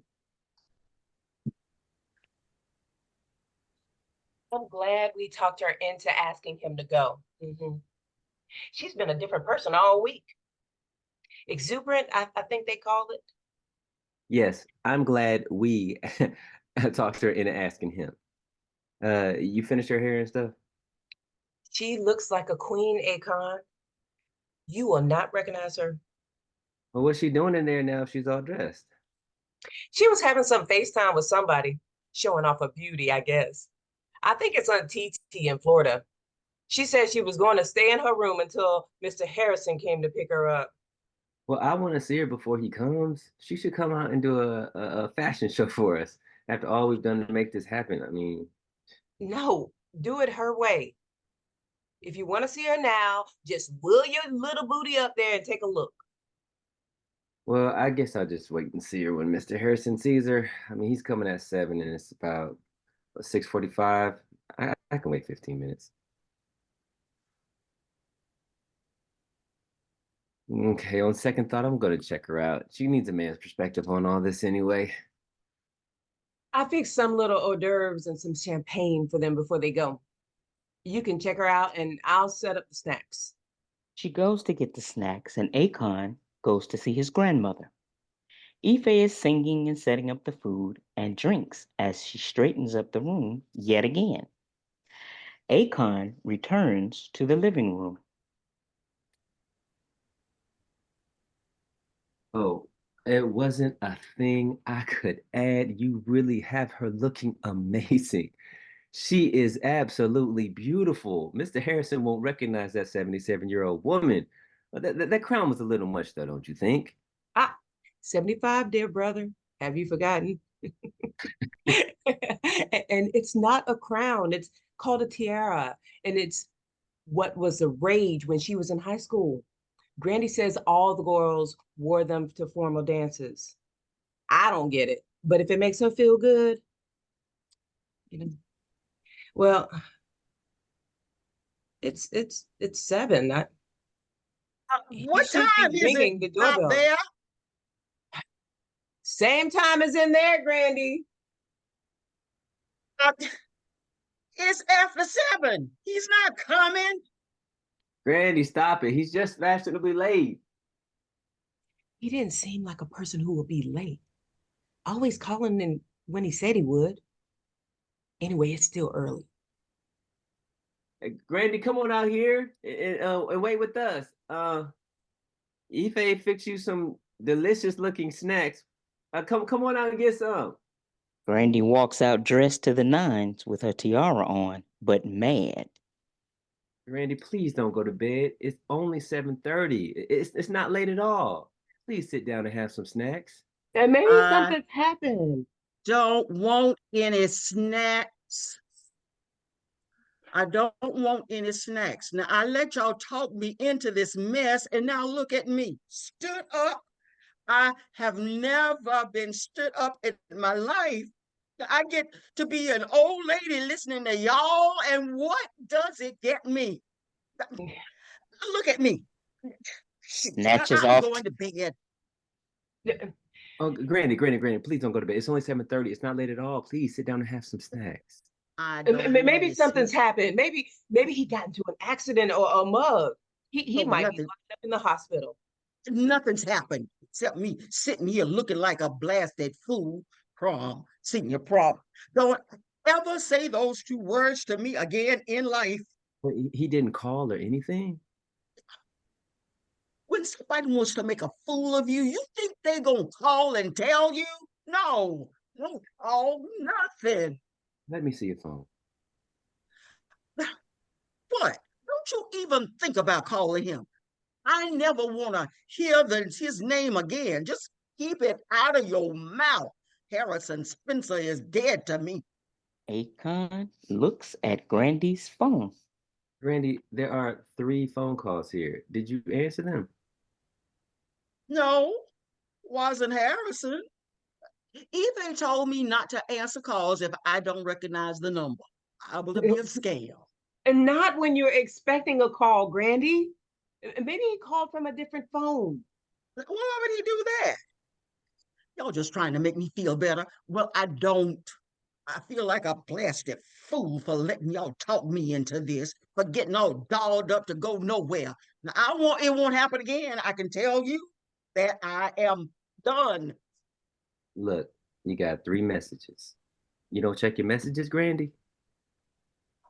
I don't get messages. I don't even know how to get messages. Well, you got 3 now, from 2 different numbers.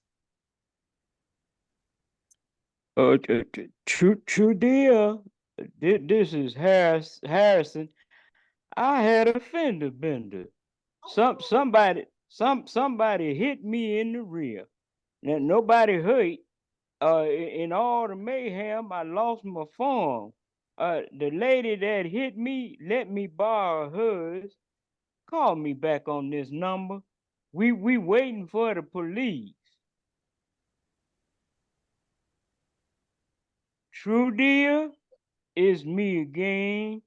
I don't know if you getting my messages, but I'm trying to get there here. Now, when you get this message, call me at this number. The police are here and we'll be leaving shortly. Goodness. Trudeau, I had to bring the car home. The back wheel is messed up. Now I'm calling from the landline. I'm taking they call it a Uber. I'm sorry about this. Now when I leave, I won't have a phone. Maybe I can use the Uber man's phone. But if you don't hear from me, I'm on my way. I'll be there soon as I can. I'm sorry to mess up the evening, but I promise I'll make it up to you. Well, damn. Excuse me, Grandy, but no man has ever done all of that for me. And you know, only knowing him for 1 week. I guess you know you made an impression. Come on, come on. We need to go back and redo your due. You might be late, but you will still be the queen of the senior prom. Let's hurry up. Let's hurry up. He'll be here shortly. She walks Grandy quickly off stage. Akon wheels over to the snacks. Well, I guess they won't have time for these. Starts to pour a glass of champagne, but wheels to a cabinet and gets a bottle of liquor. No, after all this, I need a stiff one. Gets a drink, puts some snacks on a napkin in his lap, and wheels over to the couch. Notices and retrieves the tiara, puts down his refreshments, shouts. Grandy, don't forget your crown. Wheels off stage with the tiara. 2 to 3 beats, the doorbell rings. Lights down, and that is the end.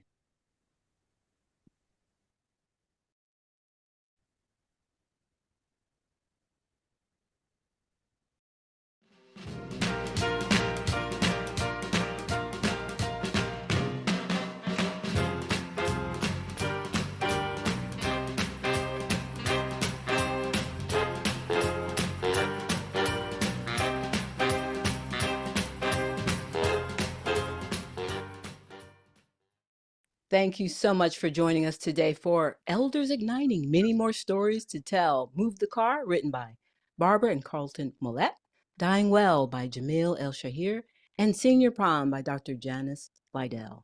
And all was directed by Byron Saunders. I want to give a big shout out to the entire cast. We're going to get to the talkback session just in a couple of seconds, and thanks everyone for being here. Before we do that, we do want to make some announcements about our next reading. Next up, we have Spoonful of Ignorance by Larry Emmerich Allen. That's going to be Sunday, April 28th, 4 p.m. PST, 7 p.m. EST. And then Brooklyn Bridge and Fence by Sabura Rashid, coming May 2024. So before we get into our moderated critique session, I'm going to have Byron Saunders, our director and also no stranger to FSWW, tell us how you can support the arts. Take it away, Byron. Well, thank you so very much. This has been a lot of fun, folks. A night of entertainment. But we're celebrating the 50th anniversary of the Frank Silvera Writers Workshop. I had the fortune, when I left Atlanta after running Just Us Theater, I went to New York to become the executive director for the Frank Silvera Writers Workshop. And little did I know the journey would continue even till today in 2024. But the joy that I had back then was to come out.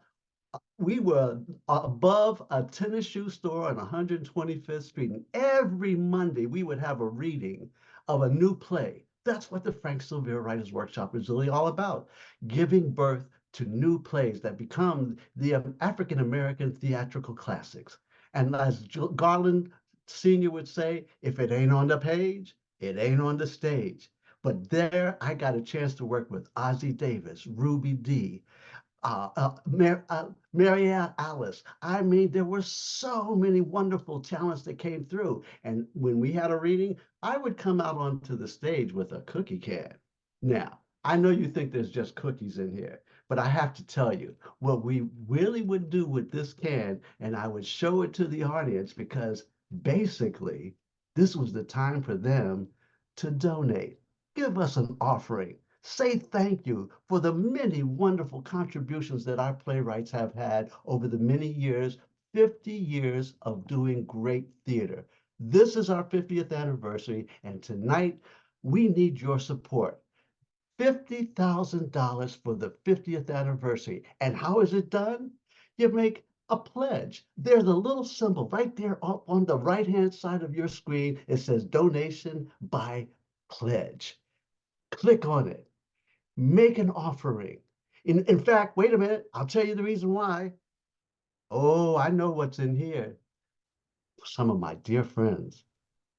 You know, George Washington, Abraham Lincoln, Ulysses S. Grant. Now you get it. There's a party going on over in here. Now, ladies and gentlemen, don't be shy.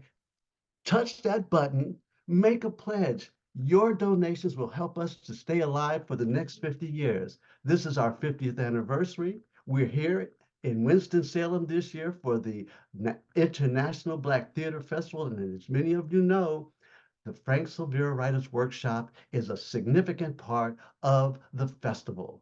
We do the readings, new plays. And tonight, this is amazing because this is the first time the workshop has done 3 plays at the same time in one reading.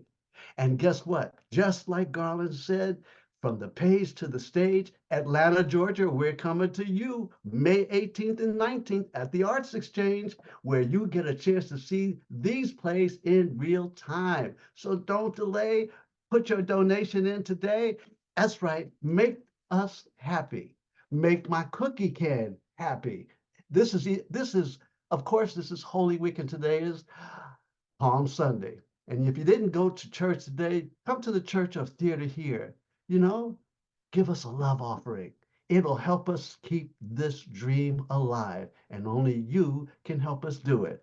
50,000 for the 50th anniversary. So come on down, come back to us. We're getting ready to meet the actors and the directors. Yes, I directed these. I had so much fun with my cast. What a beautiful job they have done. But most importantly, we did it for you, our audience. Those are the people that we hope will be able to keep us alive for the next 50 years. Garland Jr. and Kimberly Gunn of Zoomcatchers, they have done a very great job. Imagine what they've been able to do in 50 years, raising the bar for technology, green screen projections. And I can tell you, on my watch, when I was the executive director, we won the Obie Award for playwriting development.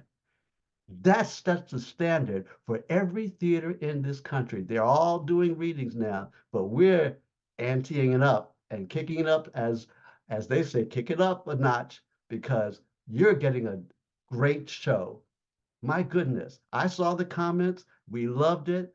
Thank you, because that helps us and the playwrights bring it to the next level so that when we come to Atlanta, these 3 shows will knock you off your seat. So much laughter, so much fun, great talent, great writing. Thank you, Carlton Molette. Thank you, Jamil El-Shair, and thank you, Dr. Janice Lydell. Y'all have written some really good theater. So I'm going to turn it back over to the folks who bring you this live and in living color, as they say. Garland Thompson Jr., thank you so much for allowing us to bring this to the Frank Silvera Writers Workshop. Thank you so much, Byron. Thank you for everyone who has stayed. We're going to get into our moderated critique session. You can find out more information about our productions at the websites on the screen. And now I am happy to introduce Garland Thompson Jr., who will introduce the playwrights and the rest of the cast. Come on, Garland. Welcome aboard. Thank you, Kimberly. Thank you, Byron, and thank you to everyone. Big thank you to our audience for coming out today. We had a record turnout for today's readings, and it's just amazing to see the support. A shout out to all those who came in. I know we had some churches involved, so thank you to everyone. Big shout out to all the organizations and all the folks that were here today. And I want to also say thank you.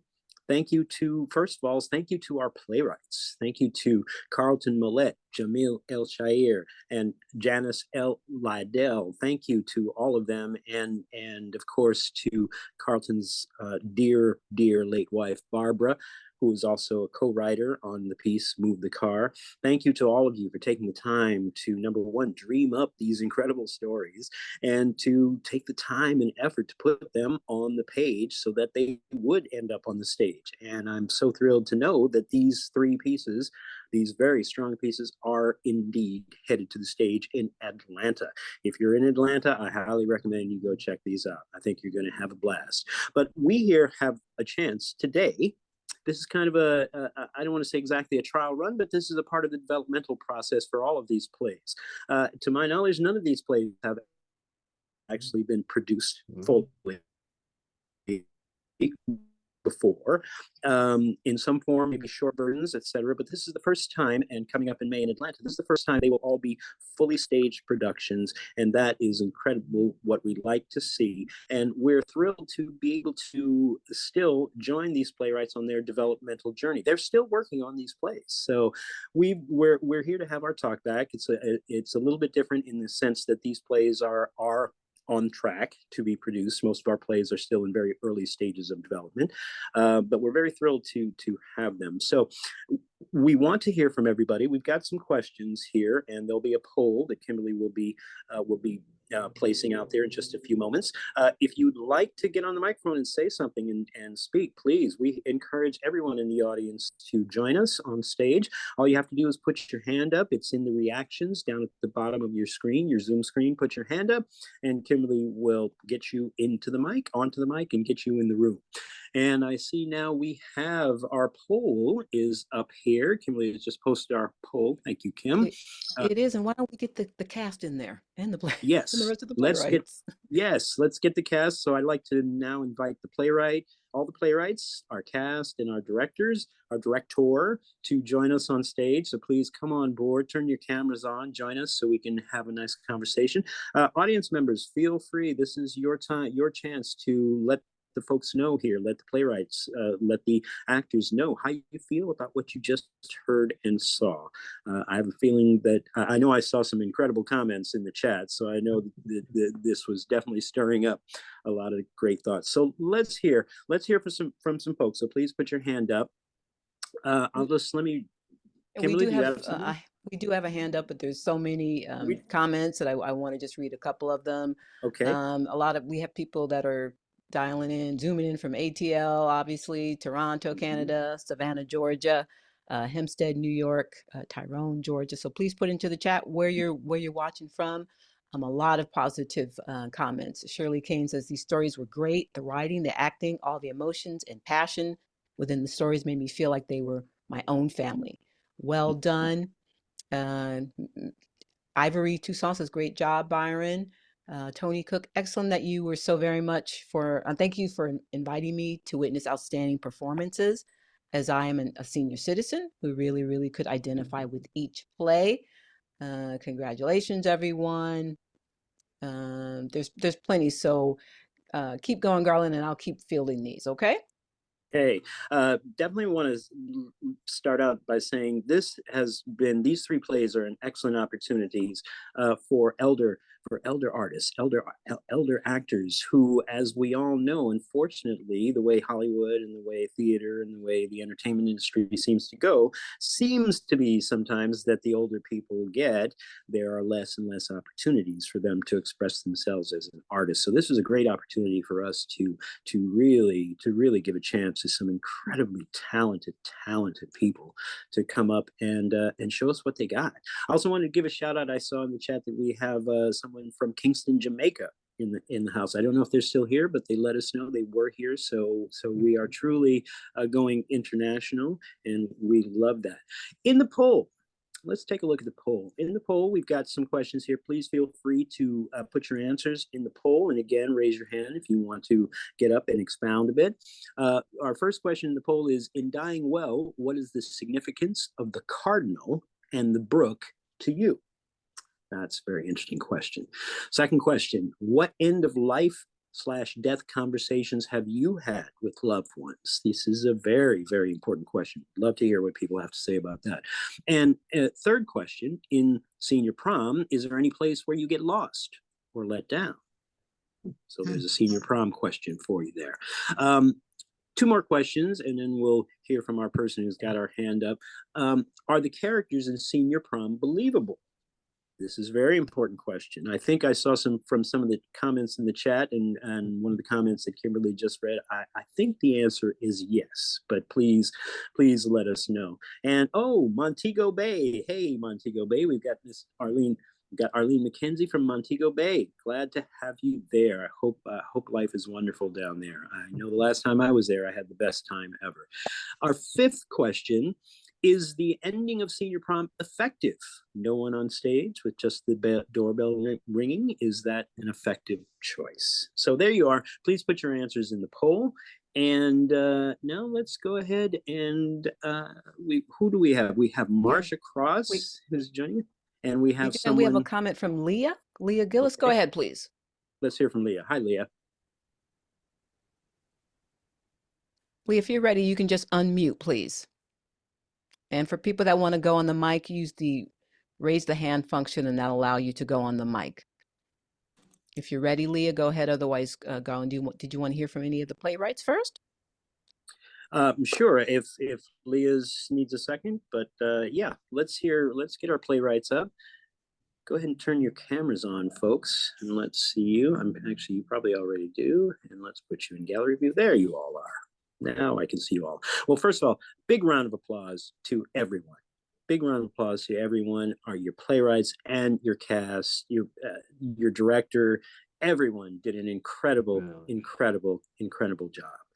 Really want to thank all of you, and want to give out also give out a couple of real special shout outs. Cannot forget our narrator T, who did an incredible job, and T, who is also I don't know how many people know this, but she was also the voice of Mr. Harrison Spencer. And I have to say, she nailed it. She nailed it like nobody could nail it. It was fantastic. So thank you to T for that and her wonderful work. And also, and T, you can let us know if you have any thoughts about that. Please feel free to chime in. And I also want to do a quick shout out to a special shout out to Mr. John Hayden, who was our auto guy. Yes, the John. Auto guy.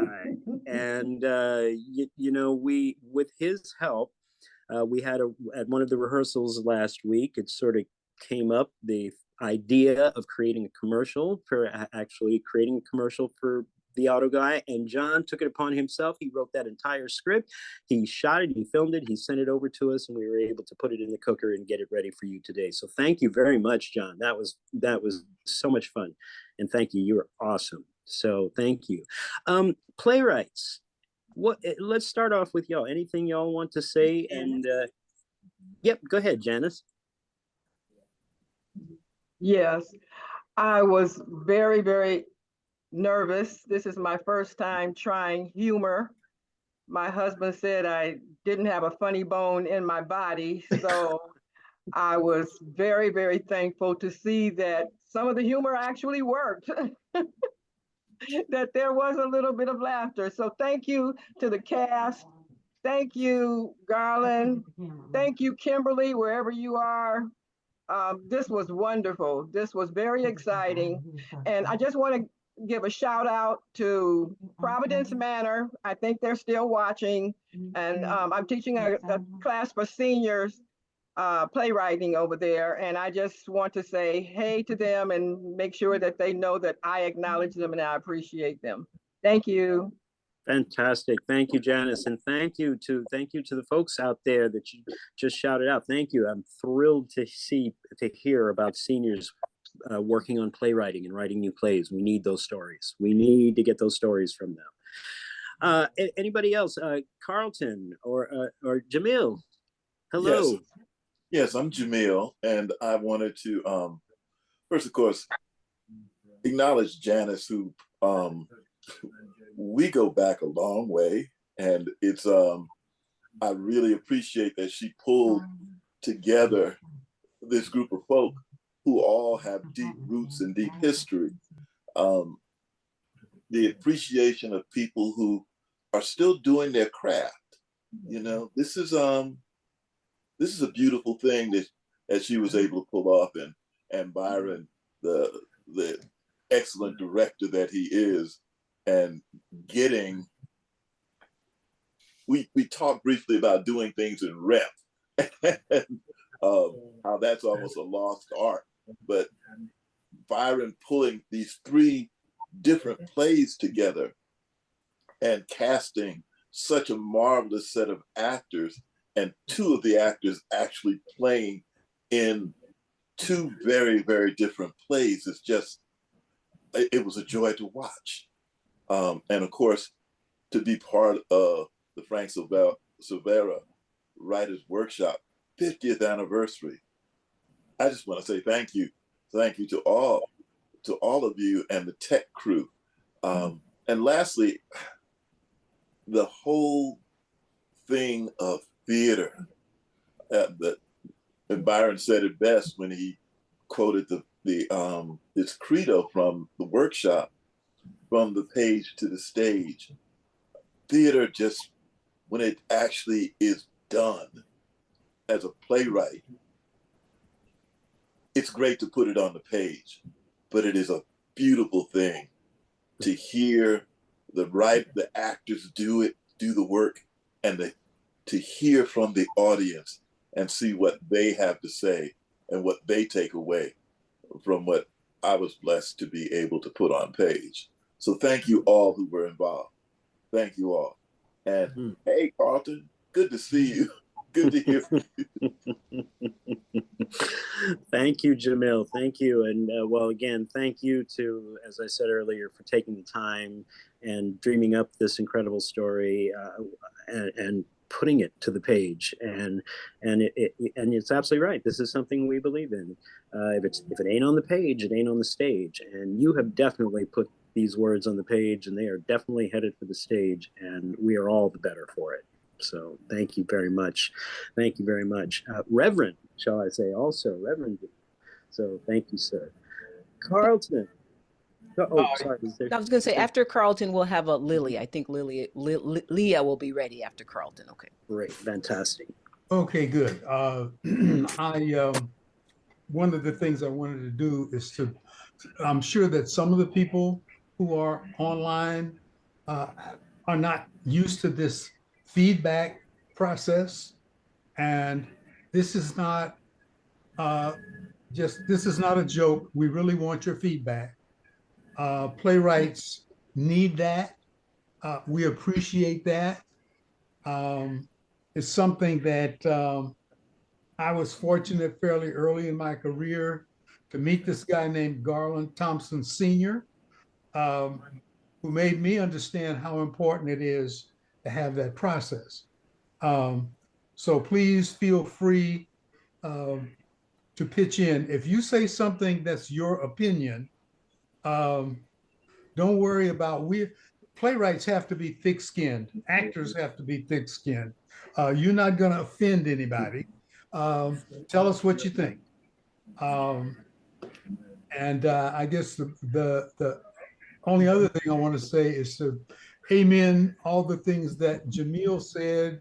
I think the 2 of us probably wouldn't have had the idea to get involved in this had it not been for the person that essentially pulled us together in the first place and who has made all this happen. And just anyway, I don't want to start talking about Janice because I think I owe her a lot and I appreciate what she's done. And I'm taking too long to say it, so I'll shut up and I'll tell you one-on-one, and that'll be a little easier for me. Okay. Awesome. Thank you so much. Is Leah ready now? I see that you're unmuted, Leah. So go ahead, please. Hey, I'm over here. Oh, there. Okay. I'm still trying to figure out how to use my new computer. So I just wanted to shout out everybody. Hey, Marsha. Hey, Janice. Hey, John. And the rest of you. Leah. These were some great plays. I've got feedback from friends who saw them. I'm getting all kinds of text messages and everything. I just cannot applaud my husband enough for his hard work. He put in so many hours, and it shows. Those of you who are familiar with his work and his work ethic know how good he is. So I just want to give a shout out to him and to the rest of you. Hey, Garland.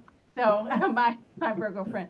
So everybody, it was great. It was beautiful. It was wonderful. And I just can't wait to see what's going to happen in at the festival.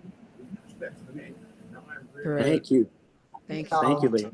Well, I can just wanna read a couple more. comment Go ahead. about before you go to the next question, because I wanted to just say for Janice and rather Carlton and Jamil, these actors have only been in 2 rehearsals. This is what the talent that is out here. Atlanta is a cultural capital of the South, the Hollywood of the South, and Atlanta doesn't even know these people yet as much as they should. Y'all are really stepping into your light. And thank you, because the 2 rehearsals that we've had shows to me as your director that you're ready to own this and take it to the next level. And Janice, as a producer, when she asked me about this play a couple of years ago, she said, Byron, I don't know how to write a comedy. I said, Janice, just write a story, because the story will tell the comedy. And Carlton and I have known each other since I ran Just Us back in the day from 1977 on through 89. And it was a joy to be able to know Carlton and his wife, Barbara. And Jamil and I, well, we were young when we were, when we knew each other. His kids played with my kids, okay? And they're all grown now. But look what they've done. And then, of course, being able to come back to the workshop in its 50th anniversary has been one of the highlights of my career and joy to bring you all together. So thank you again. John's my brother from another mother, and I love what Grandy has done, and Greta, and Adrian, and Donald, and Eddie. I mean, all of you have made this such a wonderful opportunity. Marsha, I told her when she did from the first show to the second show, I said, Marsha, your second show is your Miss Jane Pittman moment, because we have to believe you when you leave that farce in the beginning to come and play a dying woman. And I mean, it's touching. All of us have known somebody that's left recently, and it's really important that we share this with our community as something real, not just a make-believe, not virtual reality, but real stories. So I'm gonna stop there because I can talk, y'all. Okay. Great. Thank you so much, everyone who is still here on a Sunday night. And the poll is still open. We'll close it soon and we'll read out the responses. But we do have Mark Oliphant, who wants to go on the mic. Go ahead, Mark. Hi, Mark. Hello, everyone. I'm Mark Oliphant. I'm an actor myself here based in Atlanta. I was invited by my thespian big sister and fellow church member, Marsha Cross. Bravo, kudos to the cast. The writing was exceptional, and it's amazing that y'all only rehearsed like twice. Y'all are consummate professionals. Bravo to you all. And I just want to say, Grandy, can I be your Deacon Williams?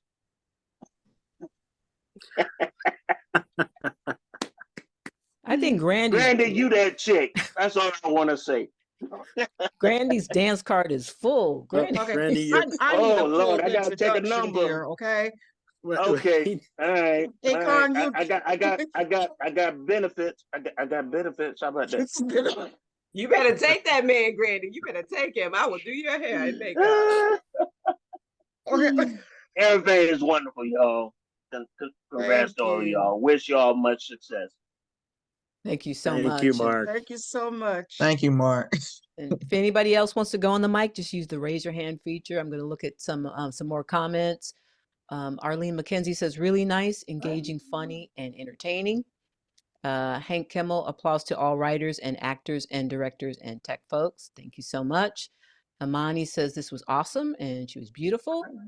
Denise Jordan, great acting, realistic characters. Yolanda Asher, applause. Terry Davis, wonderful. Mickey Stewart, I loved it. Janice Green, awesome. Betty Gilbert, wonderful writing and acting and awesome. Arlene also says, convincing, real acting, lovely, trending story.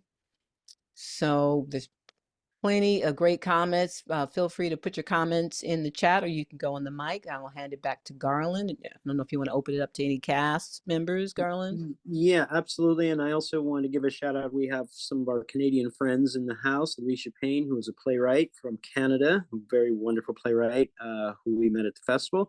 And so I want to give her a shout out. Alicia, if you got something to say, turn on the mic, because you always have something great to say. So Denise Jordan, I see in the comments, says that she thought the doorbell ringing in the senior prom was fine. It was enough. So it was good. So the device is working there. The device is working there. And, and Janice, I have to say, I'm so glad you took up your husband's challenge. Right? Because, I mean, clearly,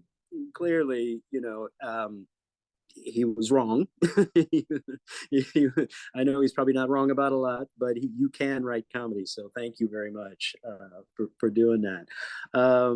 Let's see here. We also have, I see in the chat here, we also have regarding Dying Well. This is from Elaine Griffin. Beautifully written, compelling and resonant drama brought to life by fantastic acting. Deeply grateful for this performance.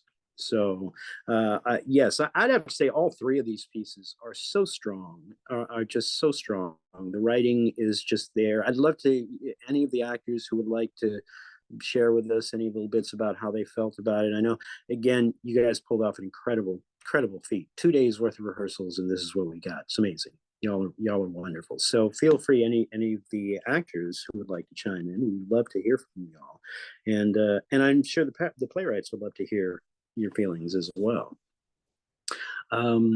Getting back to the comments, though, in the meantime, and again, put your hand up if you'd like to get on the microphone and talk to us. We love hearing from our audience members. Imani Monroe says, grateful for this platform for all of you. Yes, Donnie, God has ordered your steps and placed you where you can continue to thrive. Thankful, everyone. Keep doing what you do. So lots of positive reinforcement here, which is great. I'm personally very excited to see how these are going to be staged on the actual stage. So it's that makes two of us. No. Hi, Garland. Alicia, may I jump in here?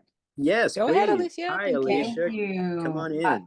I just want to congratulate everyone, because this is such hard work and you all put in the work, and it's a fun evening. It's also a moving evening.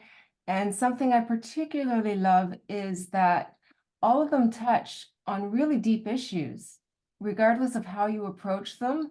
And each of these plays can be used as a central point for community conversations to get people talking about things that they may not usually talk about, and to provide them with places where they can go for information to deal with all of these issues. So kudos to all of you. Just wonderful writing, acting, directing, and just how you all put it together. I wish I could be in Atlanta to see when you actually mount the shows. Someone did ask. Thank you. Thank you, Alicia, because someone did ask where the plays were being staged in Atlanta at the Atlanta Arts Exchange, May 18th and 19th. May 18th is 2 performances, 3 p.m. and 7 p.m. There's a reception following the May 18th after evening performance. So come on down, go online to purchase your tickets. You can go to Eventbrite. Yes, go ahead, and as an Eventbrite, and then it's Elders Igniting. And we can also go on that, if you go on that site, you can see where to purchase your tickets. But here's something else I really want to say, because not just about the fundraising effort. We have a GoFundMe page, which is really doing well. But the funding effort for both of these operations, the Frank Sylvia Writers Workshop has been here for 50 years. There's been some lean years, some mean years, and some times when we just didn't know if we were going to make it. But I can guarantee you this, I've looked at a lot of Zoom readings over the last 4 years. The workshop has stepped its game up to the point of making it so entertaining that you're not even aware that it's a reading. And that's because we've got great talent. Writing is rewriting. And when we finally get to the rehearsal part of this, starting May 6th in Atlanta, it's only going to be 11 days of rehearsal. So I've got to still put all these 3 shows together in 11 days. It will be done because this is allowing the writers to hear their works three-dimensional, not in their heads any longer, but it's allowing them to hear it, see it, feel it, and then the actors having a chance to own it so that by the time we get to the stage, we would have fleshed it out and we'll be ready. So Atlanta, we're coming at you. Yeah, I'm telling you, we'll want to be at the Arts Exchange May 18th and 19th. Only 3 performances, but we will be there. So be there or be square, as they say. Thank you We'll so try much, and Byron. yes, we'll try and put that link in the chat before we end here today. Thank you. Okay, thank you, Byron. Go A ahead. little bit of extra noise in the background. If people aren't using their mics, if you could just mute your mic, thank you, and use it when you go on. Thank you so much. All right. So I'm going to give you a couple more minutes to complete the poll, and then we'll look at the results. Please feel free to put your comments in the chat or the Q&A, or go on the mic. We really appreciate people's feedback. And like Carlton said, the feedback is really, really helpful for the playwrights in the development stage with their scripts. We have a couple people coming in from Fort Wayne, Indiana, Willowbrook, Illinois, Savannah, Georgia. So thank you so much. Go ahead, Garland. Excellent. And we have comments from Jamaica here. Diane McIntyre Pike says, I enjoyed this evening very much from us in Jamaica and would love to have you host one in Jamaica too. Let's talk. Let's talk. We should definitely do something. The Jamaican theater artists are amazing, are absolutely amazing. So any way we could connect with them, we are all for. And Diane is involved with the Little Theater in Kingston, Jamaica. Diane, send us your, we'll see if we can, maybe we'll reach out to you and see if we can talk about something. That would be lovely. Let's see, what else do we have? We have Toledo, Ohio in the house. All right, and now in our poll, I'm looking at the current results of our poll. Our first question, we've got 75% of our respondents have answered. Kim, do you have the answers there? Here we go. Yeah, I do. Let's see if, I don't know if you want to read them or. Go for it. Okay. First question, in Dying Well, what is the significance of the cardinal and the brook to you? Let's see, someone said, Denise says, cardinal, there is an angel nearby, not sure about the brook. Another respondent, life, birds carrying spirits of people and ancestors. The brook is symbolic of change and movement and transitions. Another person, the cardinals are special to my family, and I represent loved ones who have transitioned to heaven. When they appear, I believe God is showing me that my loved one is at peace.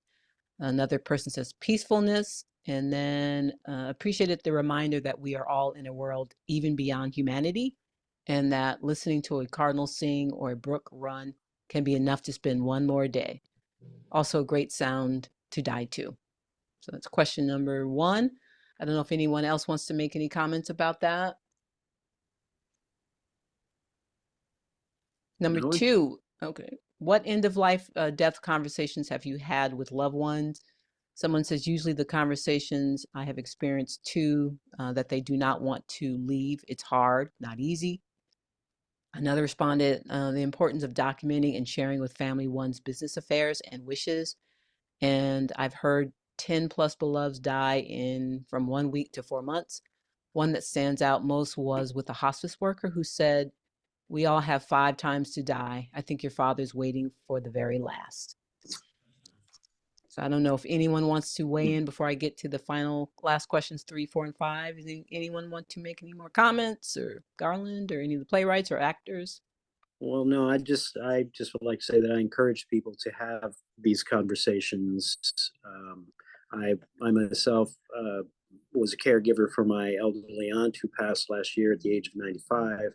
And I have to say, she was something else because she had it all laid out. She had these conversations 20 years earlier and had everything laid out, and it was absolutely amazing. And it just made everything so much easier. She was incredible. She was incredible that way. And so I encourage people to have these conversations.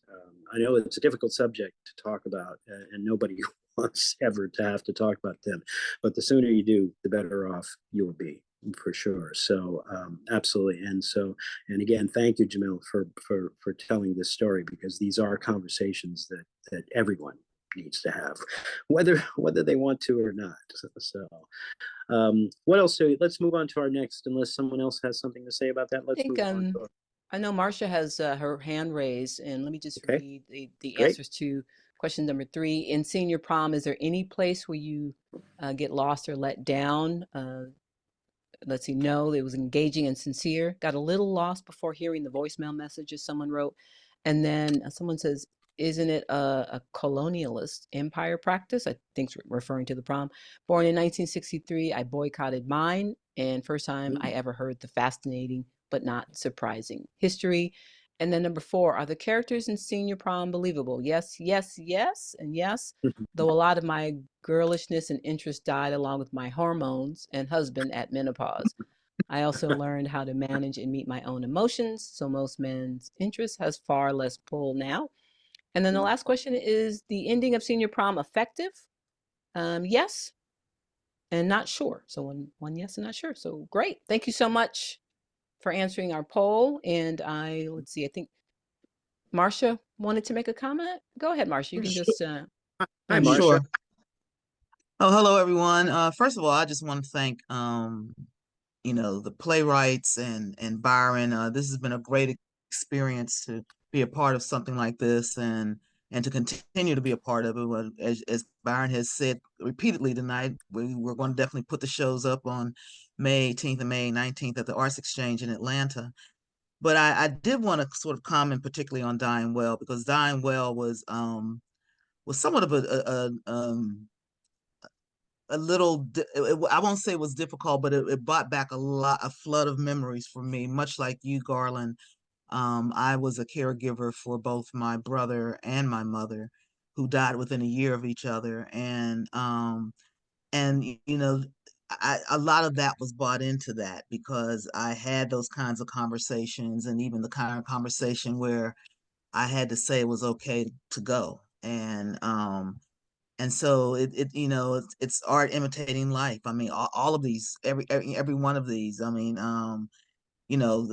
with Move the Car. I mean, as you get older, things kind of change a little bit. And so that's one piece. And then you have the Dying Well piece. And then with the senior prom, that was kind of interesting too, because what I liked about that is it weaved the history of proms, particularly for African Americans. And that was something that probably a lot of people don't even realize. You're just like, oh, you go to the prom, it's a fun thing to do. So I really appreciate being a part of this wonderful cast, direction, playwrights. I mean, it's just been a wonderful experience, and I appreciate being able to continue my craft in this vein. So thanks a lot. Thank you, Marcia. Thank you, and thank you for your great work. Janice got something to say. Go ahead, unmute yourself, Janice. Oh, yeah, there you go. Slidell. Yes, I wanted to say that I'm still raw. People know in the cast and the crew that my mother passed recently, and we just had her funeral on Friday. So Dying Well really touched me to my heart. And I guess because my mother didn't have the opportunity, she had dementia, so she did not have the opportunity to do all of that planning and telling the story of what she wanted folks to hear before she went. And so hearing that just really touched my heart and still does. And I just thank you, Jamil, for writing that. Even though it was kind of opposite of what my mother went through, I still felt it. I felt it very, very sincerely. So thank you. I want to give a shout out to the rest of my crew, Garland, because I have a fantastic set designer in Tony Lodholt, who has worked with Atlanta. I mean, he's done set designs for just about every theater in Atlanta, and he will be set designing for us. I want to thank my production coordinator, Britt Harrington. She's fierce. She's so solid. I'm like, girl, you got to do some more of what you're doing. And then, of course, my stage director, Theophania Darnese. That was the voice of Mr. What the gentleman at the end. So that's how good she is, and she's an opera singer. Okay, so at the point at which, and that's who we are.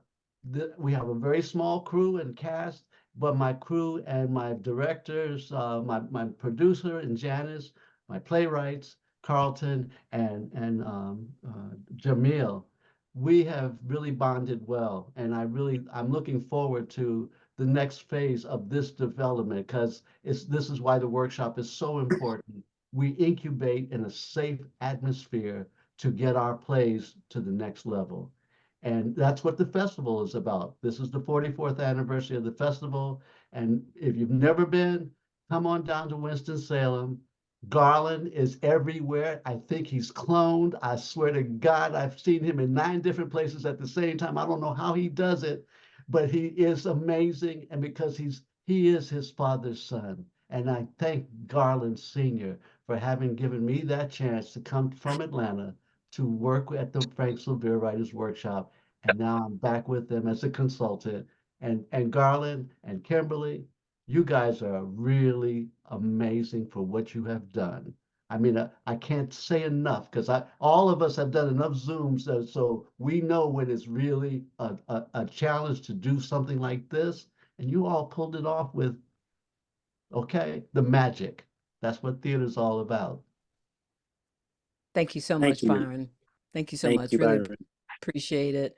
And really appreciate everybody still hanging out here. I know it's getting late on the East Coast, and we appreciate the effort. I want to congratulate also the playwrights and the cast. You guys, everyone did a great job. I was like, wow. After the first play, I was like, okay, I think we're on to something. And thank you so much for your patience. None of this is easy, and so you make it look easy. Really appreciate it. Kimberly, can you hear Yes. me? Yes, go ahead, John. Well, I had a power outage and I lost my whole tower and I'm back on my cell phone, but I wanted to say how wonderful it is to do this with Carlton and Janice and Byron and Zoomcatchers, and how wonderful this experience was for me. I mean, dial 1-800-AUTO guy and you're going to get what you get. That's all I got to say. Thank you. We're so glad your power didn't die during the reading. I know. I was like, I was just going to ask a question when you asked the actors to reach out, and it was like, I was going to click on the link and like, well, we went power out. But anyways, this has been wonderful. I can't wait to the Atlanta experience.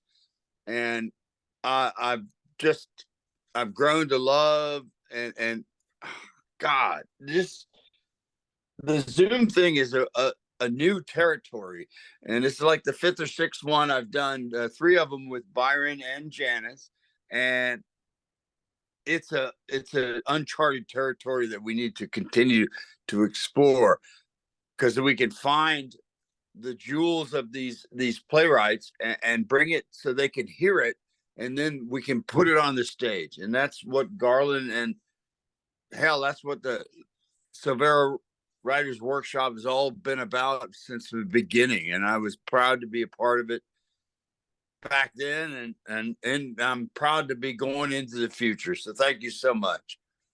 Thank you, John. Thank you. It's a pleasure to have you involved. John is a longtime member of the Frank Sylvia Writers Workshop family. He remembers the workshop when it was on 125th Street, and you had to climb 3 flights of rickety stairs to get up to it.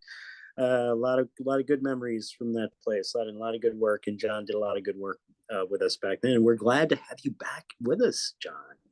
Well, let's just keep it going there, brother. I appreciate it. And Byron, my heart is always full for you. Happy Palm Sunday.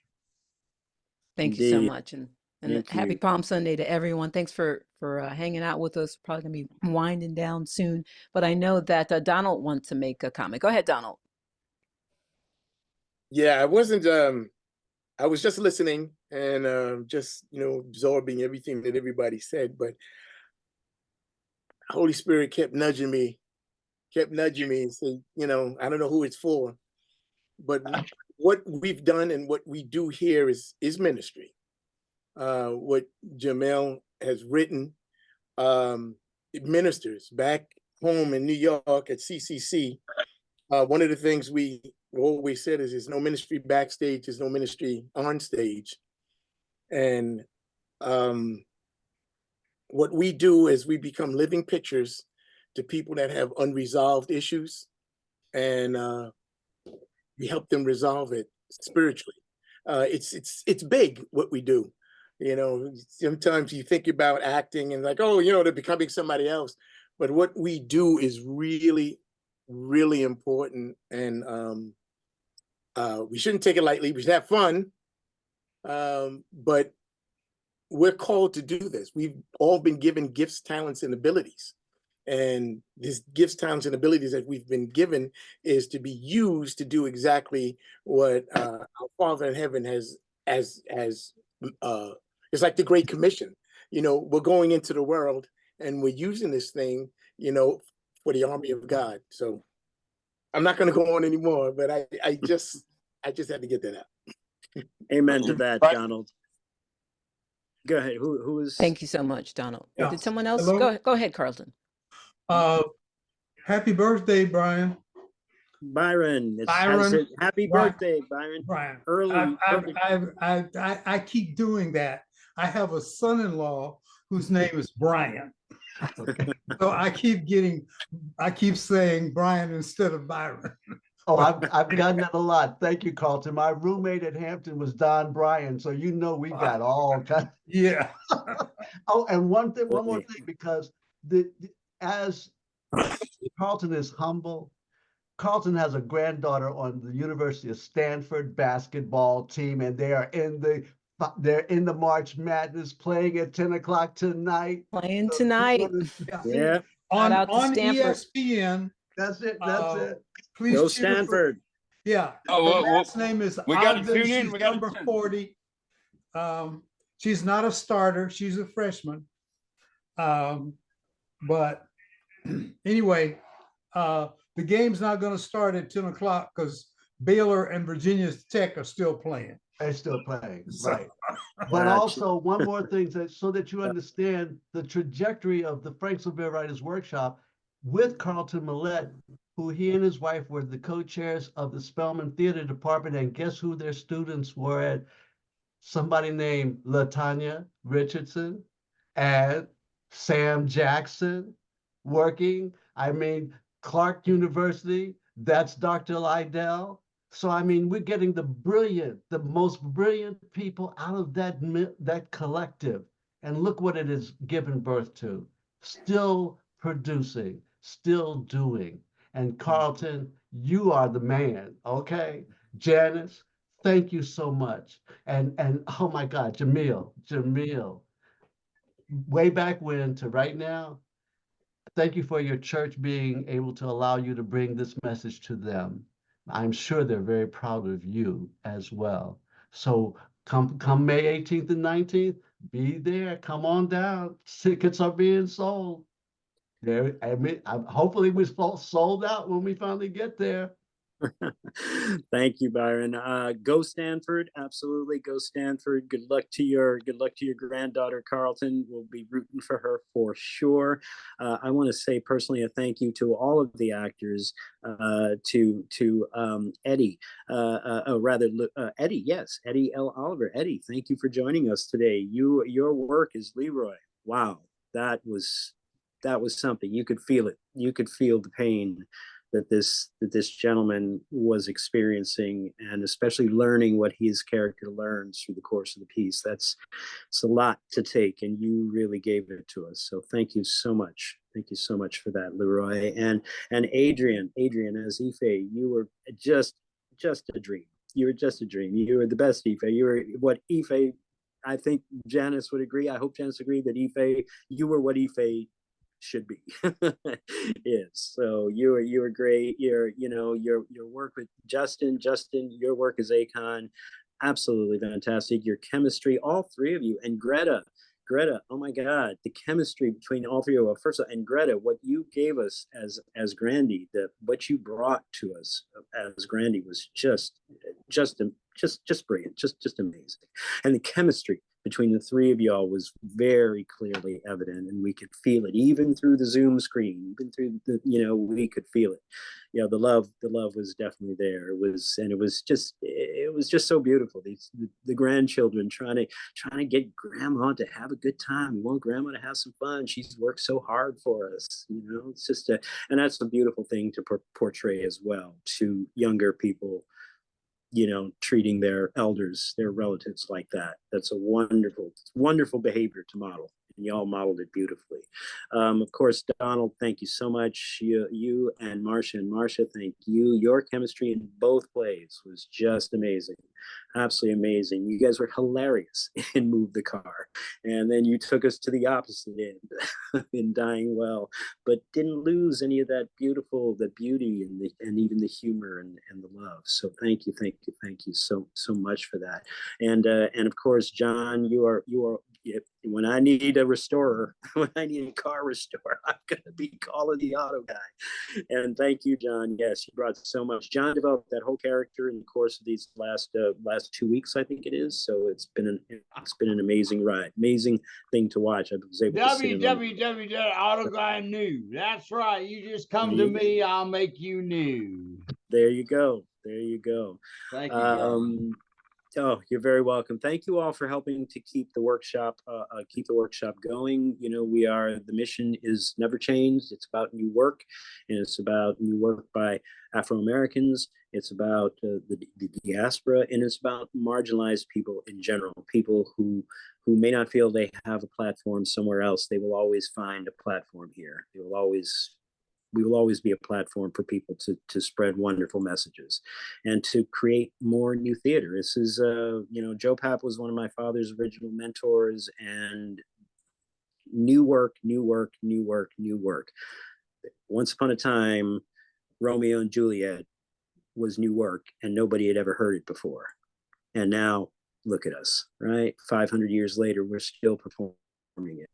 And on top of that, people are creating works based on it. So this is what we're trying to create, those next classics that are going to last the next 500 years. So I want to thank you all for this. If with that said, do we have any final comments? I've got to get out of here. Unfortunately, I'm on a clock myself, so I've got to run to another appointment. I've actually got a television interview I've got to go do here in a few minutes. But do we have any other comments? Anything else anybody else would like to say? And if y'all want to keep going, I'm gonna go ahead, darling. I'm gonna probably have to take off in about 30 seconds, but please keep going. Do not let my leaving stop y'all. Keep going if you got more to talk about. Thanks so much, Garland. Good luck with your recording. Let's see. Adrian says, thank you for this platform and its purpose. And then Alicia says, thank you for a great evening and congratulations again. So, and happy birthday coming up, Byron. I know it's getting late and Carlton's got to get to a basketball game soon. So we'll see if there's any final comments or questions before we call this evening a wrap. It's been a wonderful evening. I know that there's a lot going on. Palm Sunday, basketball games. I know you could be someplace else other than here. So we really appreciate you being here. And again, congratulations, Byron and the playwrights and the entire cast. All the hard work has really paid off and it really showed. And I can't wait to see the stage version of these performances. Well, Kimberly, thank you so much. As auto guy, I want to say that I was never want to be anyplace else tonight but with you and all of our good friends and playwrights and actors. Y'all just rocked it. Thank you. And I'm so glad that your power stayed on long enough to make it through that reading. So the internet gods were definitely on our side. Oh, yes. Oh, my goodness. Awesome. Byron, do you want to take us out? Surely. Don't forget, we have to go 2 ways today. It's Holy Week, folks. You want to do something special for the world and for the community? Donate. Give a love offering. It's very special. We're trying to get $50,000 for the 50th anniversary, and only you can help us get there. Don't worry about the grants. We're talking about a grassroots program. $1 from everybody. No, we got $5. Put $5 on the pot. And for those of you who can do a 10, that's fine too. But you know, Ulysses says Grant, he's the best one out there. Now, come on, you got to keep rocking it. And folks in Atlanta, don't delay. Tickets are being sold. Now, it's a small black box theater, and we are going to sell out all 3 of those performances. You want to get those tickets now, because if the line is waiting out front, that'll be nice. And then we'll all be able to walk the red carpet. Yes, you know how that happens. Just wear your sunglasses, because there's a lot of stars who are planning to come see this show. I can't wait to see y'all. And ladies and gentlemen, thank you very much. My cast, my crew, playwrights, Zoomcatchers, Garland, and Fsww Writers Workshop. We love you all. Peace and love always. Have a great night. Thanks for coming, everyone.